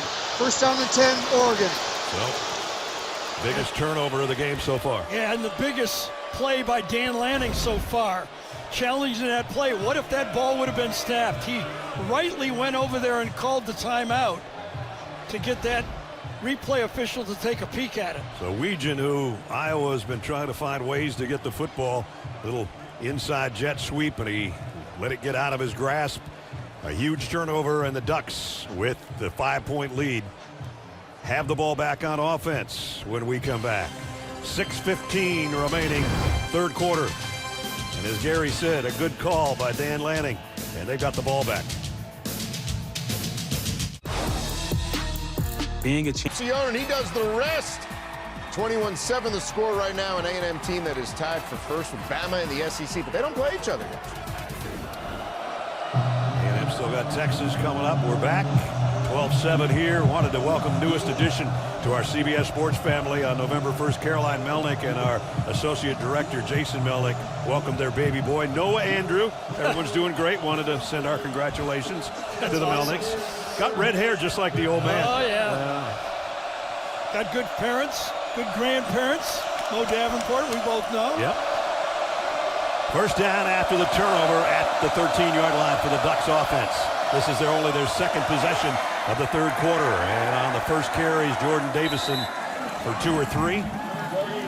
So after that 3 and out of their first possession, Iowa's had it the rest of the quarter, but they haven't produced any points. This crowd is begging their defense to make another big play and somehow give it back to their offense. Second down and 8.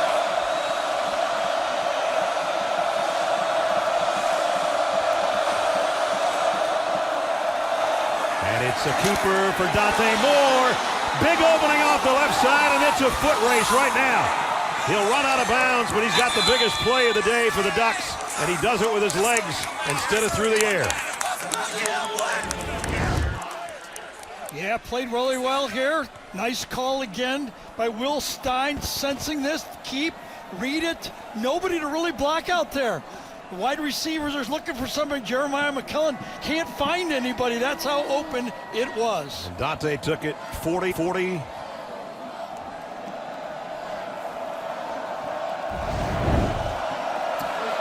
Big play at the 5-minute mark. Hey, you wonder if Dante Moore is playing a little bit nicked, because he really babied that run at the end, didn't he? Back straight ahead on the ground for about 6 more for Davison.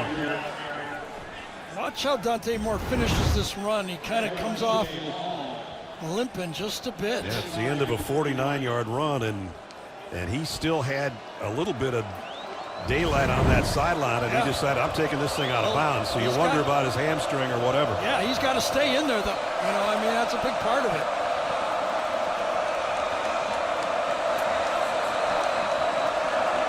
Almost 200 yards rushing today. It's the most allowed by the Hawkeyes, who came in giving up only 84 a game. And there's a couple more that'll put them right about at the 200 mark, at the 4-minute mark. Goes about really nicely about 30 yards right in the open field, and then he starts to feel it and kind of shuts it down right about there. He said, that's enough. I don't want to, whatever, tweak this thing again. He had Luckmer closing in on him, but still, there was some more yards to be gained. But maybe he knows what his capability was and decided, you know what, let's just live for another play without me getting hurt. Now it's Noah Whittington behind him. Now third down and 2. Now look at the bunch set and the bunch of defenders to the top of the screen. Quarterback draw. Wouldn't have thought this, but he's got the first down.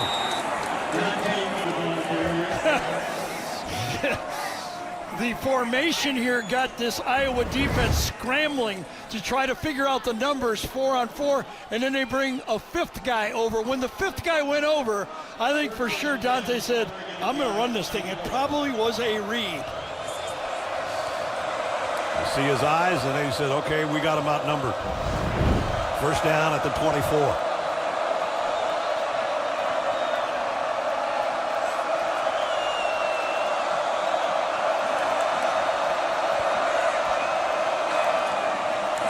Straight run for about a yard by Whittington. Just remember right now, of course, Oregon wants to score a touchdown, but a field goal makes it an 8-point game. Will affect the play calling. We'll see. We already saw Sappington today hit a 46-yarder, his longest of the year for Oregon. They were going in the other direction when he hit that field goal. But first things first, as Gary said, they're looking for more than a field goal. In the first quarter, they had a turnover going this direction, remember? Second down and 9. They give it on the end around, and nice job by Hill to bounce off a couple of would-be tacklers, but they're going to be about 2 shy. And Dyer Hill, who had the touchdown run, just had another brilliant run because that changes it. That would have been about 3rd or 5 or 6. Ends up being 3rd and 1. Look at that turnaround. The freshman running back, 1 of 2. Puts his pads down, sure doesn't he? Did, didn't he? Also out of, where is he? Out of Columbia, Illinois. Wow, what a difference. Players all over. Whoa, stumbling. Dante Moore tripped and tumbled backward. I wonder if he got stepped on because they do not go under center very often. I wonder if it was Ioli, number 74, that steps on him. Yes, he did. Yep. Stepped on his right leg as he came out. Well, that changes things pretty dramatically. Sure does. So now they will try the field goal. They were going to go for it all on the play action pass and then come on 4th down and maybe go for it. Sappington hit from 46 earlier in the game. This will be a 40-yarder. High snap. They got the hold down, and he got the kick through. Yeah, good hold for sure that time. James Ferguson Reynolds, the punter, took that high snap and got it down perfect. So tack on 3 more, but still a 1-possession game, as Gare said. Again, this one may be a difference maker between 3 points and 7. The kick, though, up and good. With Domino's 2 media play, Aaron Graves inside gets the push, or that if he doesn't, it's going to be a clear shot for a touchdown to Saliapaga, number 83. Watch the push by Aaron Graves, the smallest of things, inside, pushes back and gets the trip, or this would have been a perfect call by Will Stein for the touchdown. So instead of maybe a shot at 7, they end up with 3, and it's a 1-possession game with 44 seconds remaining in the 3rd quarter. Caden Weegan trotting back to his goal line, awaiting the kick of Sappington.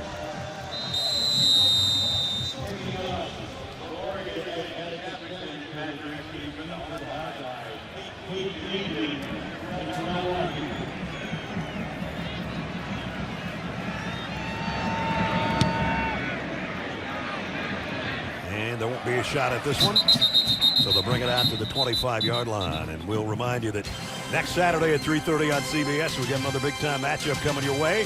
One of those 2 games, all starting at 2:30 Eastern with the State Farm College Football Today with Zook and the guys here on CBS and streaming on Paramount+.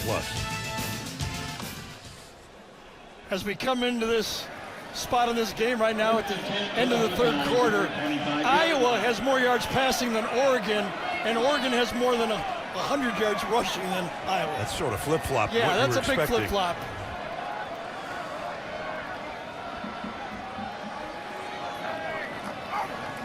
Bolton, he bangs his way for 4 more. He's been the workhorse all day long for the Iowa ground game. The NWSL playoffs continue next Saturday also with the semifinal. We'll be on the pitch at noon Eastern leading up to our football game. That's on CBS and streaming on Paramount+.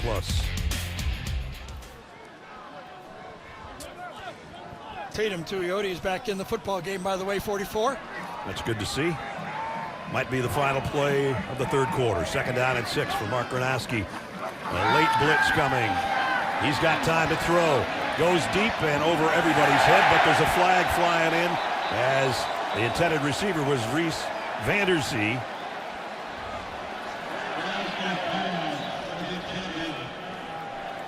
And let's see what it's about. Obadegu, number 7. Yeah, Pass interference. He got the push. Defense number 7. 15-yard penalty includes an automatic 1st down. So Ibi Obadegu, that was a little iffy on his coverage. It was enough to get the call, though, and Iowa needed a call right there. Dan Lanning's not crazy about it. Thought it was a little touchy. He's like, Britt, they've called a foul on that. I actually kind of agree that was a kind of an iffy call. Ticky-tack? Yeah, I think so. Little hand fighting going on. Yeah, he was so close to the sideline, his own momentum almost took him out. So first down by penalty. And Iowa will take them any way they can get them right now at the 44-yard line.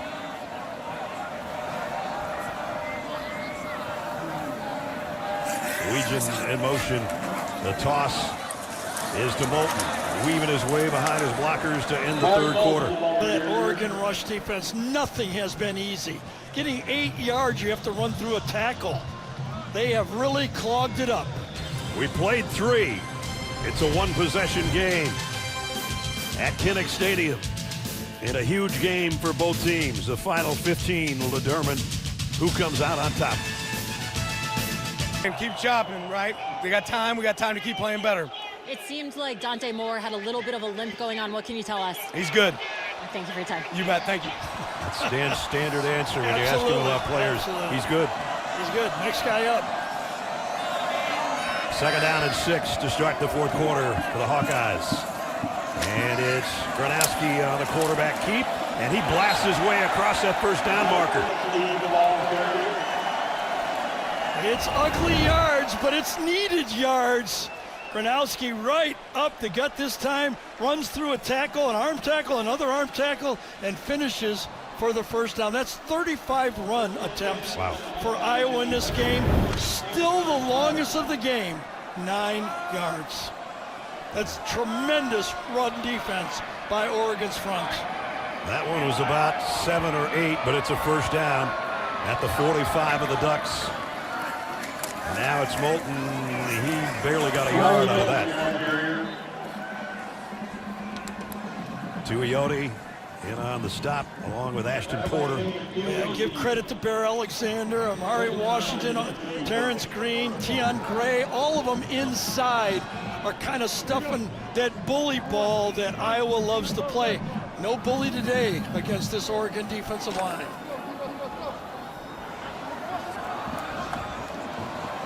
Every yard right now is huge.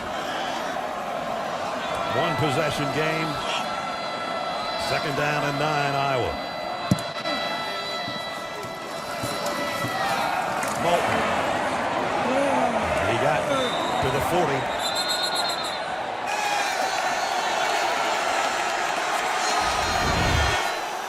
40. Logan Jones that time, number 65, ended up downfield trying to lead that play.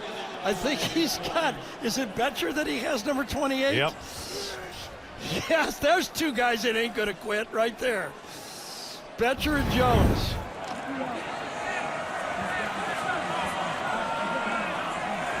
Logan Jones out of Council Bluffs, Iowa. Knew he wanted to be a Hawkeye when he was a little kid. And now he's not a little kid. He's married as well in the offseason. And he's leading that 5-man gang on the front wall. Gronowski's going the wrong way.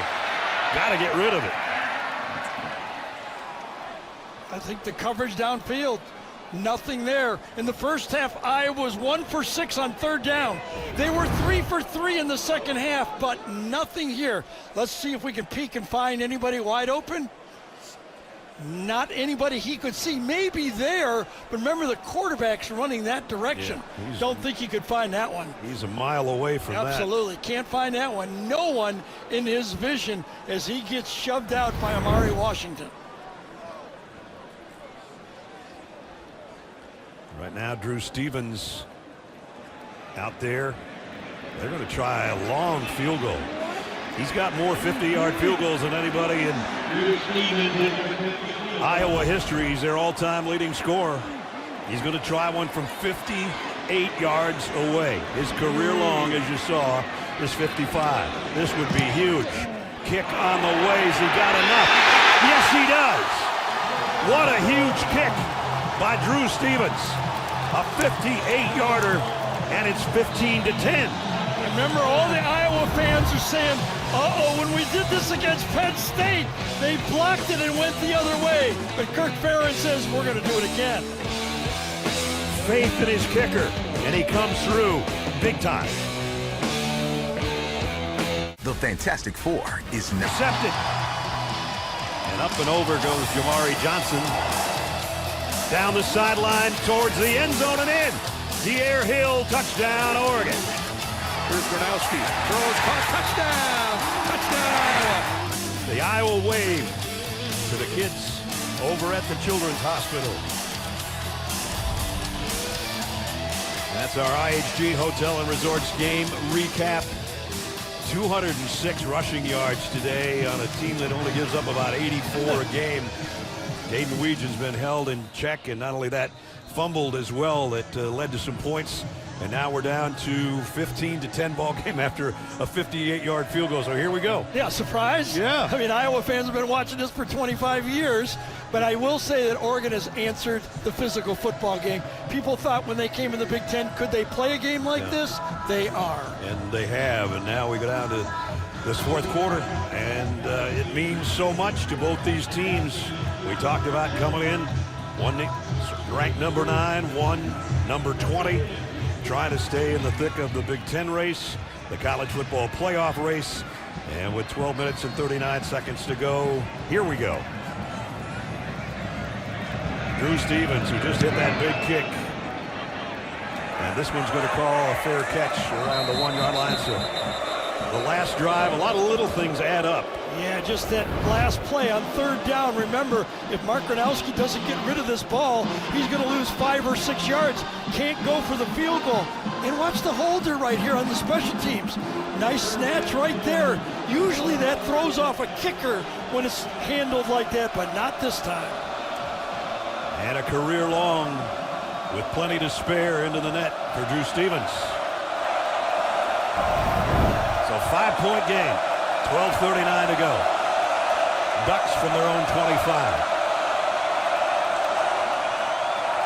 Noah Whittington sidesteps one tackler, and he's almost got 10 more yards.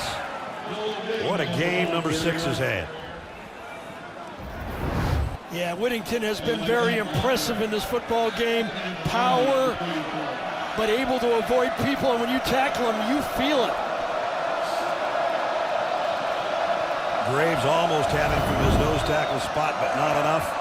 And he's got it again, and Montgomery trying to wrestle him down, and he's not going down. Caden Montgomery has taken over that middle linebacker spot when Harrell got hurt, but he owns it now. But watch this. Taking on this running back, you better be ready. Gets hit hard, but he spins forward for an extra yard, 2, 3. What a run. Not the biggest guy in the world, but playing big here today in Iowa City. 8 more yards on that one.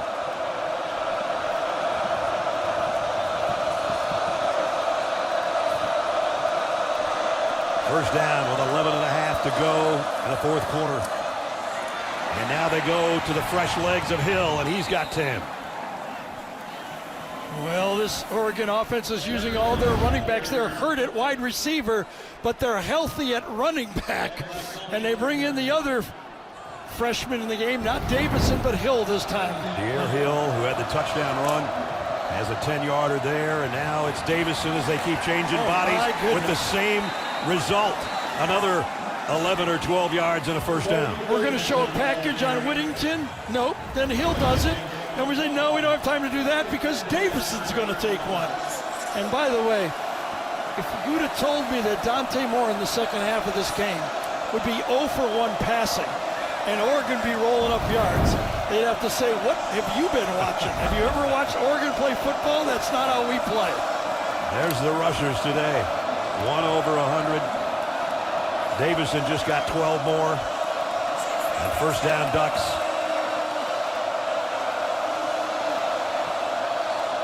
At the Iowa 35. Another run coming to the outside, and 3 or 4 more before Hill's knocked out of bounds. The whole drive when Oregon put it all the way down the field, that drive, 10-play drive they had in the first half when they scored, Llewellyn wasn't in. So far in this drive, Llewellyn and 3 starters on the sideline, they just put them all in. They're back out there. Hopefully got enough of a breather to make a difference for the Hawkeye defense. Second down and 6.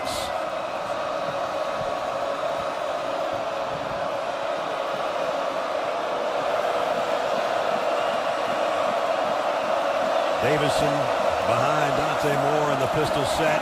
Gets the handle. And he falls forward for 3 yards before Shire brings him down. You would have thought with the long drive that Iowa had and the field goal and the TV timeout, it would be hard to take this guy off the field for a key drive in the game. But as we went here, 6-play drive, the first 5 plays for Iowa, that man was not on the field who has made some big plays in this game. Senior out of Urbandale, Iowa. Down at his track stance right now, 3rd down and 3. Iowa's defense trying to get off the field. Dante Moore with a quarterback running. He's not going to get there. And there's a flag down. We might have a holding as well. Shire might have gotten held in the backfield. Yeah, I think it was Salihamidzic, number 83, that's going to get called on the edge. Holding. Offense, number 83. 10-yard penalty is still 3rd down.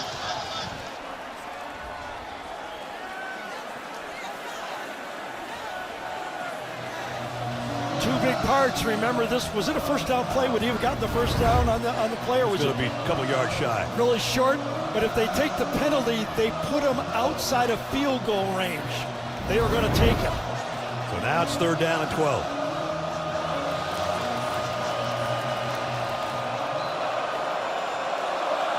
So now let's see if they can get a stop and take advantage of that decision not to make it a 4th down field goal for 45 yards. Empty backfield, Dante Moore all by his lonesome. That's Whittington in motion. Moore rolling to throw, and does, and it's high, but did he catch it? He did. Wow. That's Jeremiah McClellan. I didn't think there was enough room to make a catch. Oh no, did he catch it?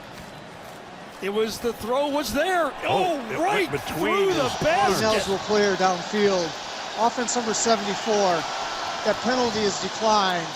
It's 4th down. It is 4th down. It went right through his arms. And our AT&T pylon cam was there to capture it for you. He didn't capture it though. My gosh. Has not completed a pass in an hour and a half, and he puts one right on the dot. And it's 4th down.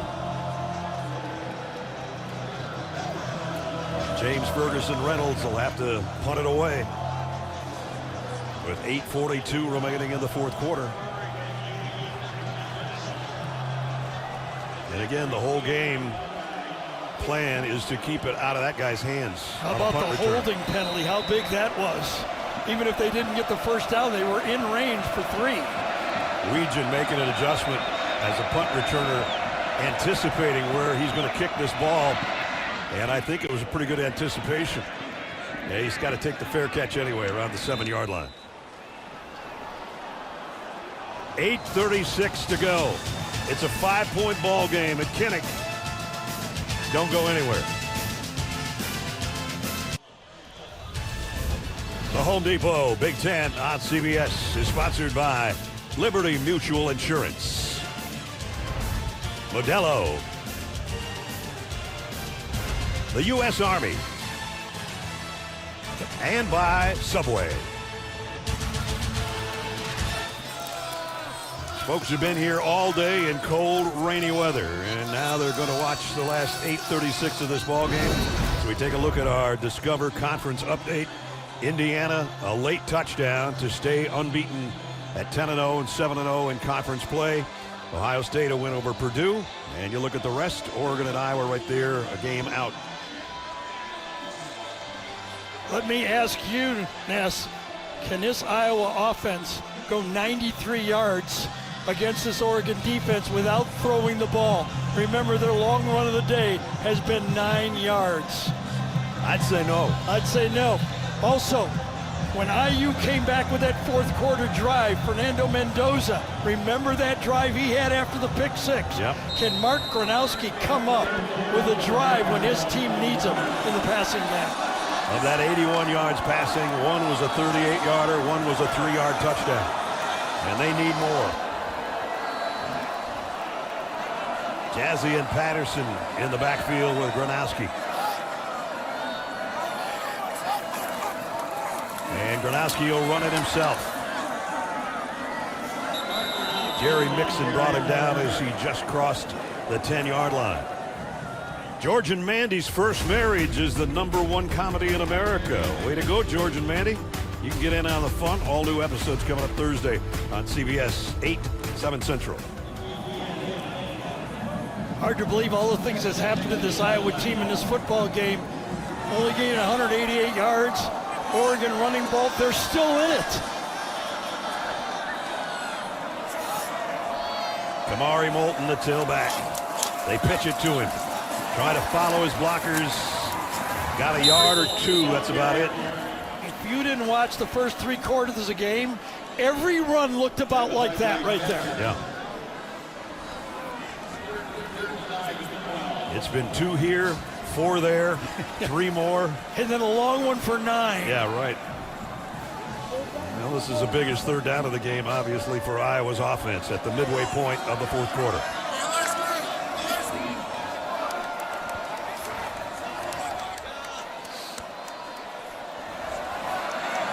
They need to get to the 17 to move the chains.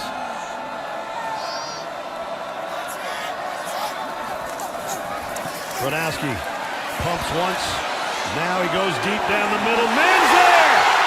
And he's got it to his tight end again, the guy that he threw the touchdown pass to.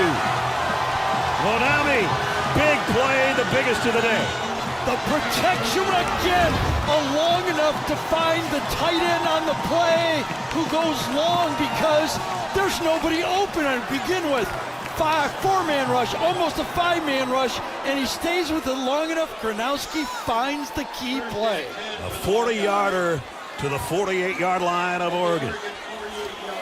2 big plays today to number 81. Unbelievable.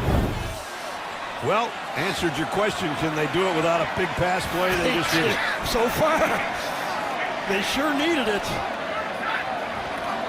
Kamari Moulton, right side. Again, one of those 2-yarders before Jerry Mixon and Tuioti make the stop. Watch the 2 safeties here. They kind of get mesmerized by Gronowski standing there in the pocket, and they let a guy get behind him.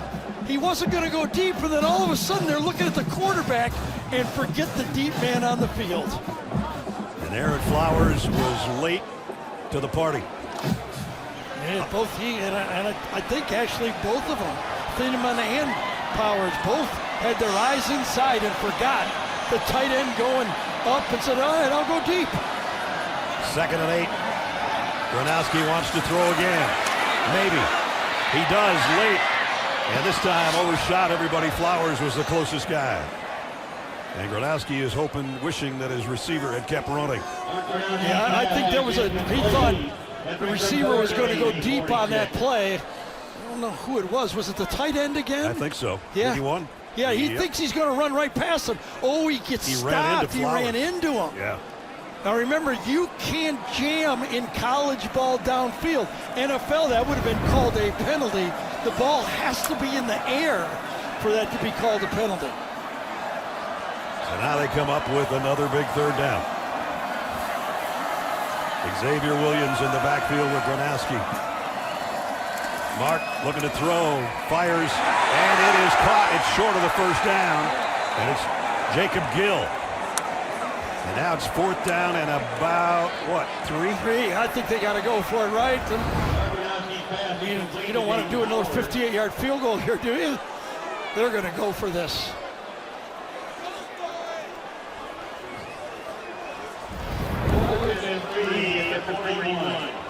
Fourth down and 3. Iowa is 7 of 10 on 4th down conversions this year. None bigger than right here.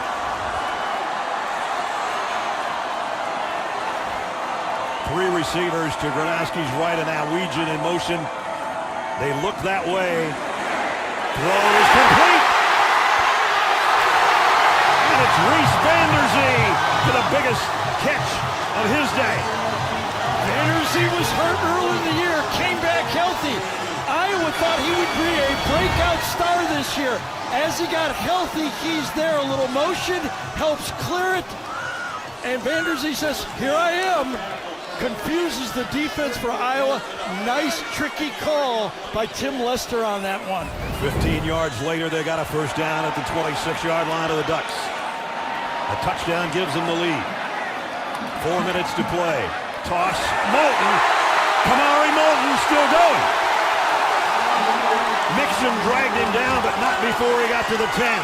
Look what happens. You complete a couple passes, and all of a sudden you can crease a run.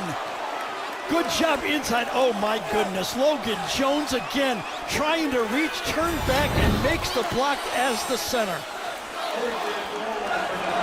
It's right at the 10-yard line. It's 1st and goal. The winningest coach in Big Ten history looking for one here late against the 9th-ranked team in the country. They'll have to get all of it. The ball right on the 10-yard line. Toss, Kamari Moulton. And he is knocked down, and it's guess who? Tuioti. You bet. Coming from the backside, nobody's blocking him. He goes right down and makes the play. He plays all out, every play. Watch him right crease it, full speed. On the other side, Uiagalelei sets the edge. That forced the comeback on the play. The 2 edge defensive end linebackers make the play. 2nd down and goal. The 10th play of the drive for the Hawkeyes. Xavier Williams, the tailback right now for Iowa. Now we got a whistle and First charge, timeout. Timeout. They're all in Iowa. now.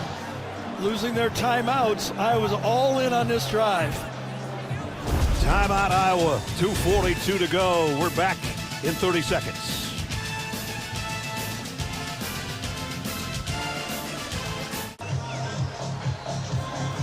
Not sure if that fan is trying to keep his fingertips warm or if he's praying. Yes. I'm going to say yes on that. 2nd down and goal, Iowa. 2 timeouts remaining. Oregon must defend the quarterback run in this side of the field right here.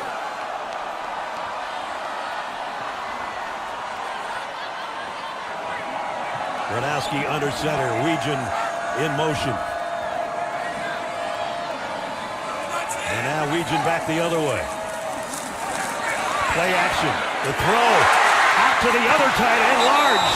And he's got it to the 3. Is this not Hawkeye football right here? Tight ends, running quarterbacks, one last drive, a quarterback who's struggling, comes on the drive they need him, and they find the tight end sneak. Hayden Large with a large play right there to get him down closer. Tosh Lupoi has to remind his defense, defend the quarterback run. Try to keep the ball dry. They're going to put it down just inside the 3. And they're going to they're going to play a little bit of defense with the clock. If they score, they're going to the 2-minute warrant. 2-minute timeout. A huge 3rd and goal coming up on the backside of this break. 6 completions prior to this drive. I asked Ness, can they go 93 without a pass? He said, I don't think so, no. But they did it. 4 completions in 5 attempts on this drive. DJ Vanami was the biggest play. It's down to the 3-yard line, 3rd goal. I think Iowa would want to run in this situation because if they don't make it, it will kill a timeout for Oregon, and then on 4th down they can run pass. Don't forget later in the game, before we're done, play of the game presented by Jersey Mike Subs.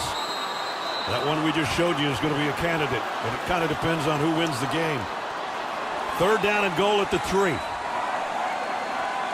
Xavier Williams, the tailback. Mark Gronowski, the quarterback in the shotgun. It's Gronowski looking for a jump pass, nobody home. It's 4th down. Yeah, they were going to do the jump pass to the tight end. This must have been stuffed by the linebacker on the play. Where were they trying? Were they trying to go here with it or here? Let's see what the play was, because it was definitely a fake quarterback run.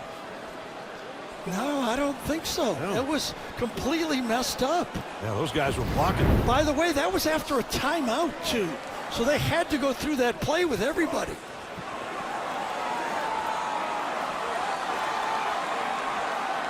This might be the ball game right here. Gronowski's got to hurry on the play clock as well. 4th and goal, 3-yard line. Quarterback draw. Gronowski, touchdown, Iowa!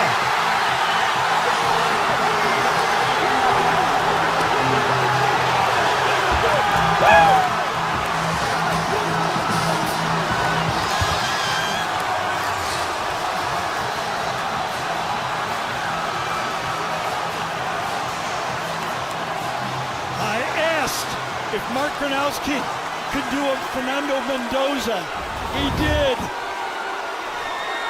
Inside the little thing, watch Tuioti run into his own guy when he goes for the tackle. He runs into his Oregon defensive end, or he would have been there for the tackle. Gary asked me if they could go 93 yards on a touchdown drive. They just did in 12 plays. Gronowski, the capper, from 3 yards out, and now they go for 2. 1 point lead, you have to. Gronowski across the middle. It's batted down, and it's caught by Moulton. Was he in? Yes!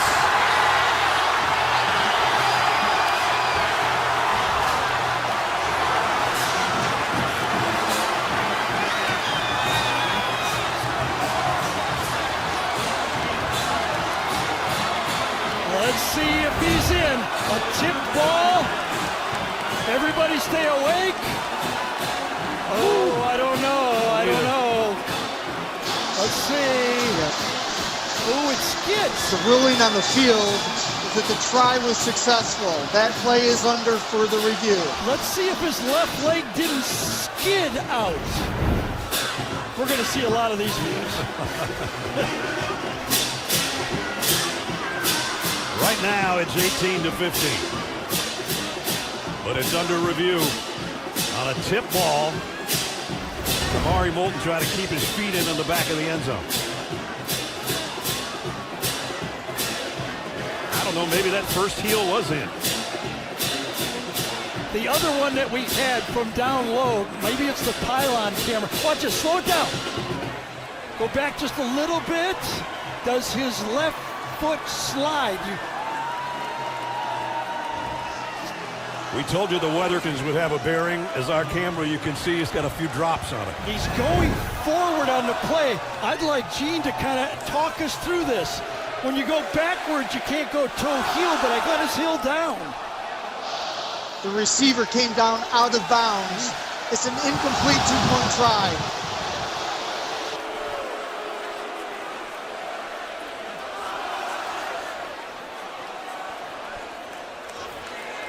Gene, did you get a look at whether his heel was in? Did it skid out? Yeah, yes, Gary, but whatever you're taking that, just like we talked toe-heel, natural step backwards, heel-toe, or when you have that heel strike and the foot comes down, the entire foot must remain in bounds. So that heel-toe puts it in the white. Yep. Sounds like a dance routine you guys are putting together. Well, it didn't count for 2. 1:51 remaining in the fourth quarter. 3 timeouts, plenty of time. You only need a field goal. Noah Whittington awaits the kickoff. Drew Stevens.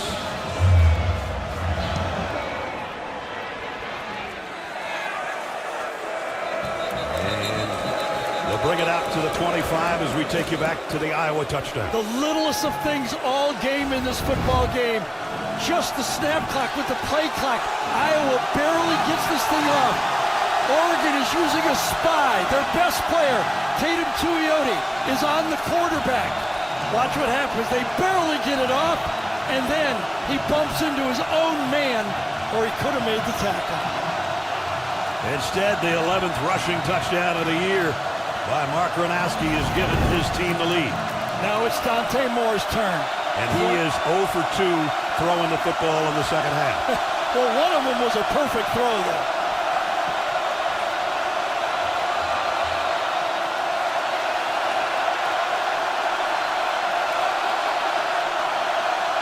Johnson, the tight end, trying to hear the signals. Noah Whittington goes for 4. Let's also put into this football game who's not out here on this important drive. Kenyon Sadiq, their best receiving tight end. DeCorian Moore. Gary Bryant gets hurt in the first half. 3 of their key receivers, they're going to have to do it without those guys. Amari Johnson, the tight end, in the slot to the left's been his main target today. That throw is complete. Completed to Cooper Perry, short of the first down. Throwing to guys they never counted on here. Right. They don't have their right tackle in the game as well. And Max Llewellyn has been giving them problems. 3rd down and 2. Noah Whittington And he got what he needed. First down.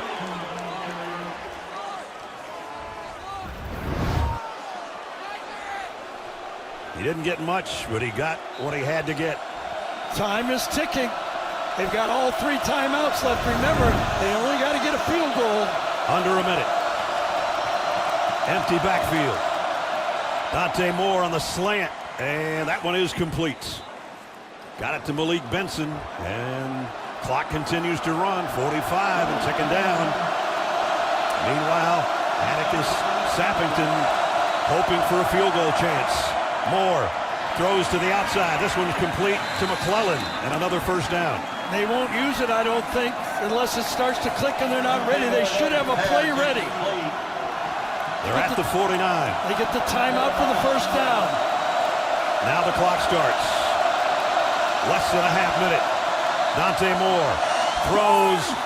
Oh, what a catch and throw to Malik Benson. Great coverage, and he put it right where it had to be. Best throw of the game. TJ Hall you can't be any closer. But what he's not doing is turning his head around and looking for the football, and it's parked right in the only spot it could be. He fits it in. That's not a window, that's a porthole.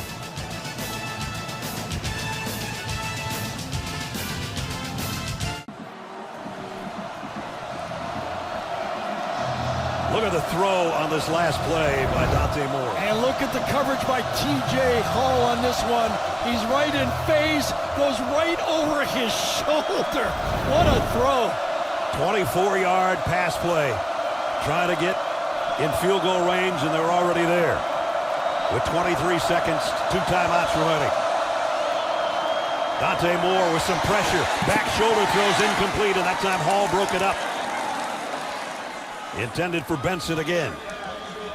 I'm thinking back to when Iowa played in that game against Indiana, and Phil Parker just kept blitzing and challenging his corners to play man-to-man coverage. At the end, it was Deshaun Lee that got beat for the touchdown. 19 seconds to go. Let's see if they continue to blitz. 2nd and 10, Moore in the shotgun. The throw is complete. Brought down short of the first downs. McClellan. Another timeout. And they'll take it with 11 seconds remaining. One of the things we used to think about in the day was on 3rd down, do you want to try to kick it now in case you bobble the snap? Still to come, Adam, Aaron, Rick, and BJ share their insights on this one and bring you the best highlights of the day on the U.S. Army post-game show. Here's where we are, 11 seconds remaining in the ball game. And remember how important that timeout that they kept on that challenge call earlier in this half. Will they center the ball? They did it at the end of the half for the field goal straight away. It's 3rd down and 4. Dan Lanning's got 1 timeout left in his pocket. They can run it here. Dante Moore's going to throw, and he's going to throw to the end zone. Incomplete. And it's 4th down. Boy, they were aggressive this whole drive, were they not? Malik Benson again was the intended receiver. He won inside. That's usually an easy throw for a quarterback. He's got him on his back, just a little too far. So now it's going to come down to Atticus Sappington, the senior out of Portland. He hit from 46 earlier, which was his long of the year. James Ferguson Reynolds to hold. With 7 seconds left, this should be for the ball game from 39 yards away. Third Iowa and final. takes the timeout. Timeout, Oregon. Oregon, beg your pardon, takes the timeout. Yeah, the play clock was running down. He wanted his team to be comfortable with the kick. There's the Big Ten standings. We showed you earlier. Indiana a winner over Penn State. Ohio State wins. They're both perfect and number 1 and number 2 in the country in the college football rankings. USC had a big win last night, and whoever survives this one is going to have another huge win under their belt.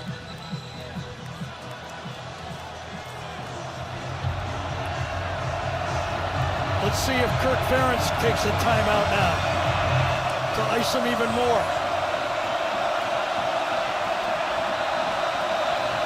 Sappington's been out there a long time. Ferguson Reynolds to hold, unless we have another timeout. From 39 yards for the win. Up and good. He got it. With 3 seconds left, it looks like Oregon is going to leave Iowa City with a huge victory. What a bare-knuckle football game for all but about the last 5 minutes. And then the two quarterbacks drove their teams down the field. And on that last drive, Dante Moore was 5 for 7 for 47 yards, and that sets up his kicker from 39, and he's true again.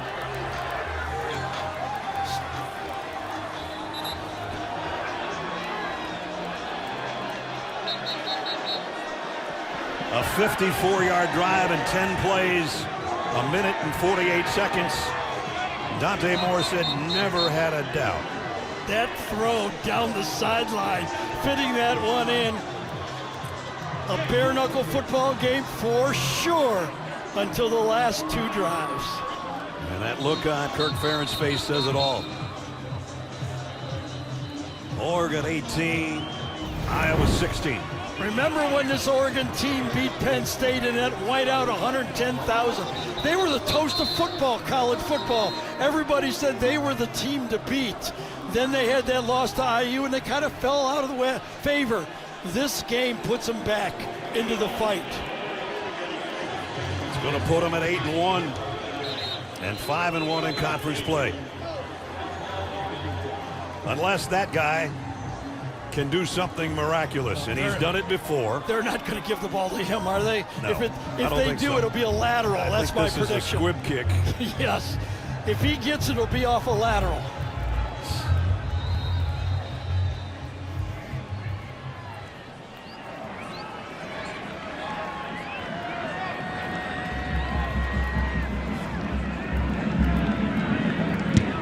And there's the squib. And the ball is out, and the ball game is over. Dante Moore's final drive was one for the books, and that 124-yard pass, you won't see anything prettier.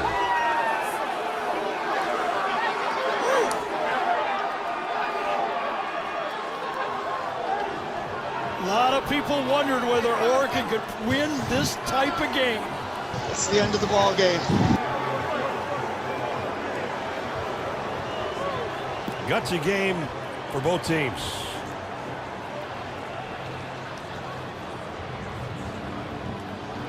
Came down to the final couple minutes. And Dan Lanning, I'm sure, is a happy guy with Jenny Dale. Coach, you built this team to be Big Ten tough, to play in these type of conditions. How did that manifest into a victory today? That looked like an old school Big Ten game today, didn't it? And I tell you what, our resilience, right, next guy up, the guy stepping up, unbelievable team we just competed with. They had no quit. Our team had no quit. It's kind of like who had it last is going to have a chance. We had a chance tonight. What were you telling them in those final 2 minutes? Oh, man, just breathe. Just breathe. Let's all soak it. Deep breath. In, out, right. Let's reset and go make the next play. Some unbelievable plays by our guys. How proud are you of this group? No, I can't put it into words, man. I love coaching this group, man. It's not supposed to be easy, right? This is what football's about. Teaches you adversity. This is what life's like, man. And our guys got to experience that tonight. Congratulations, Coach. Thank you so much, Dave. Appreciate it.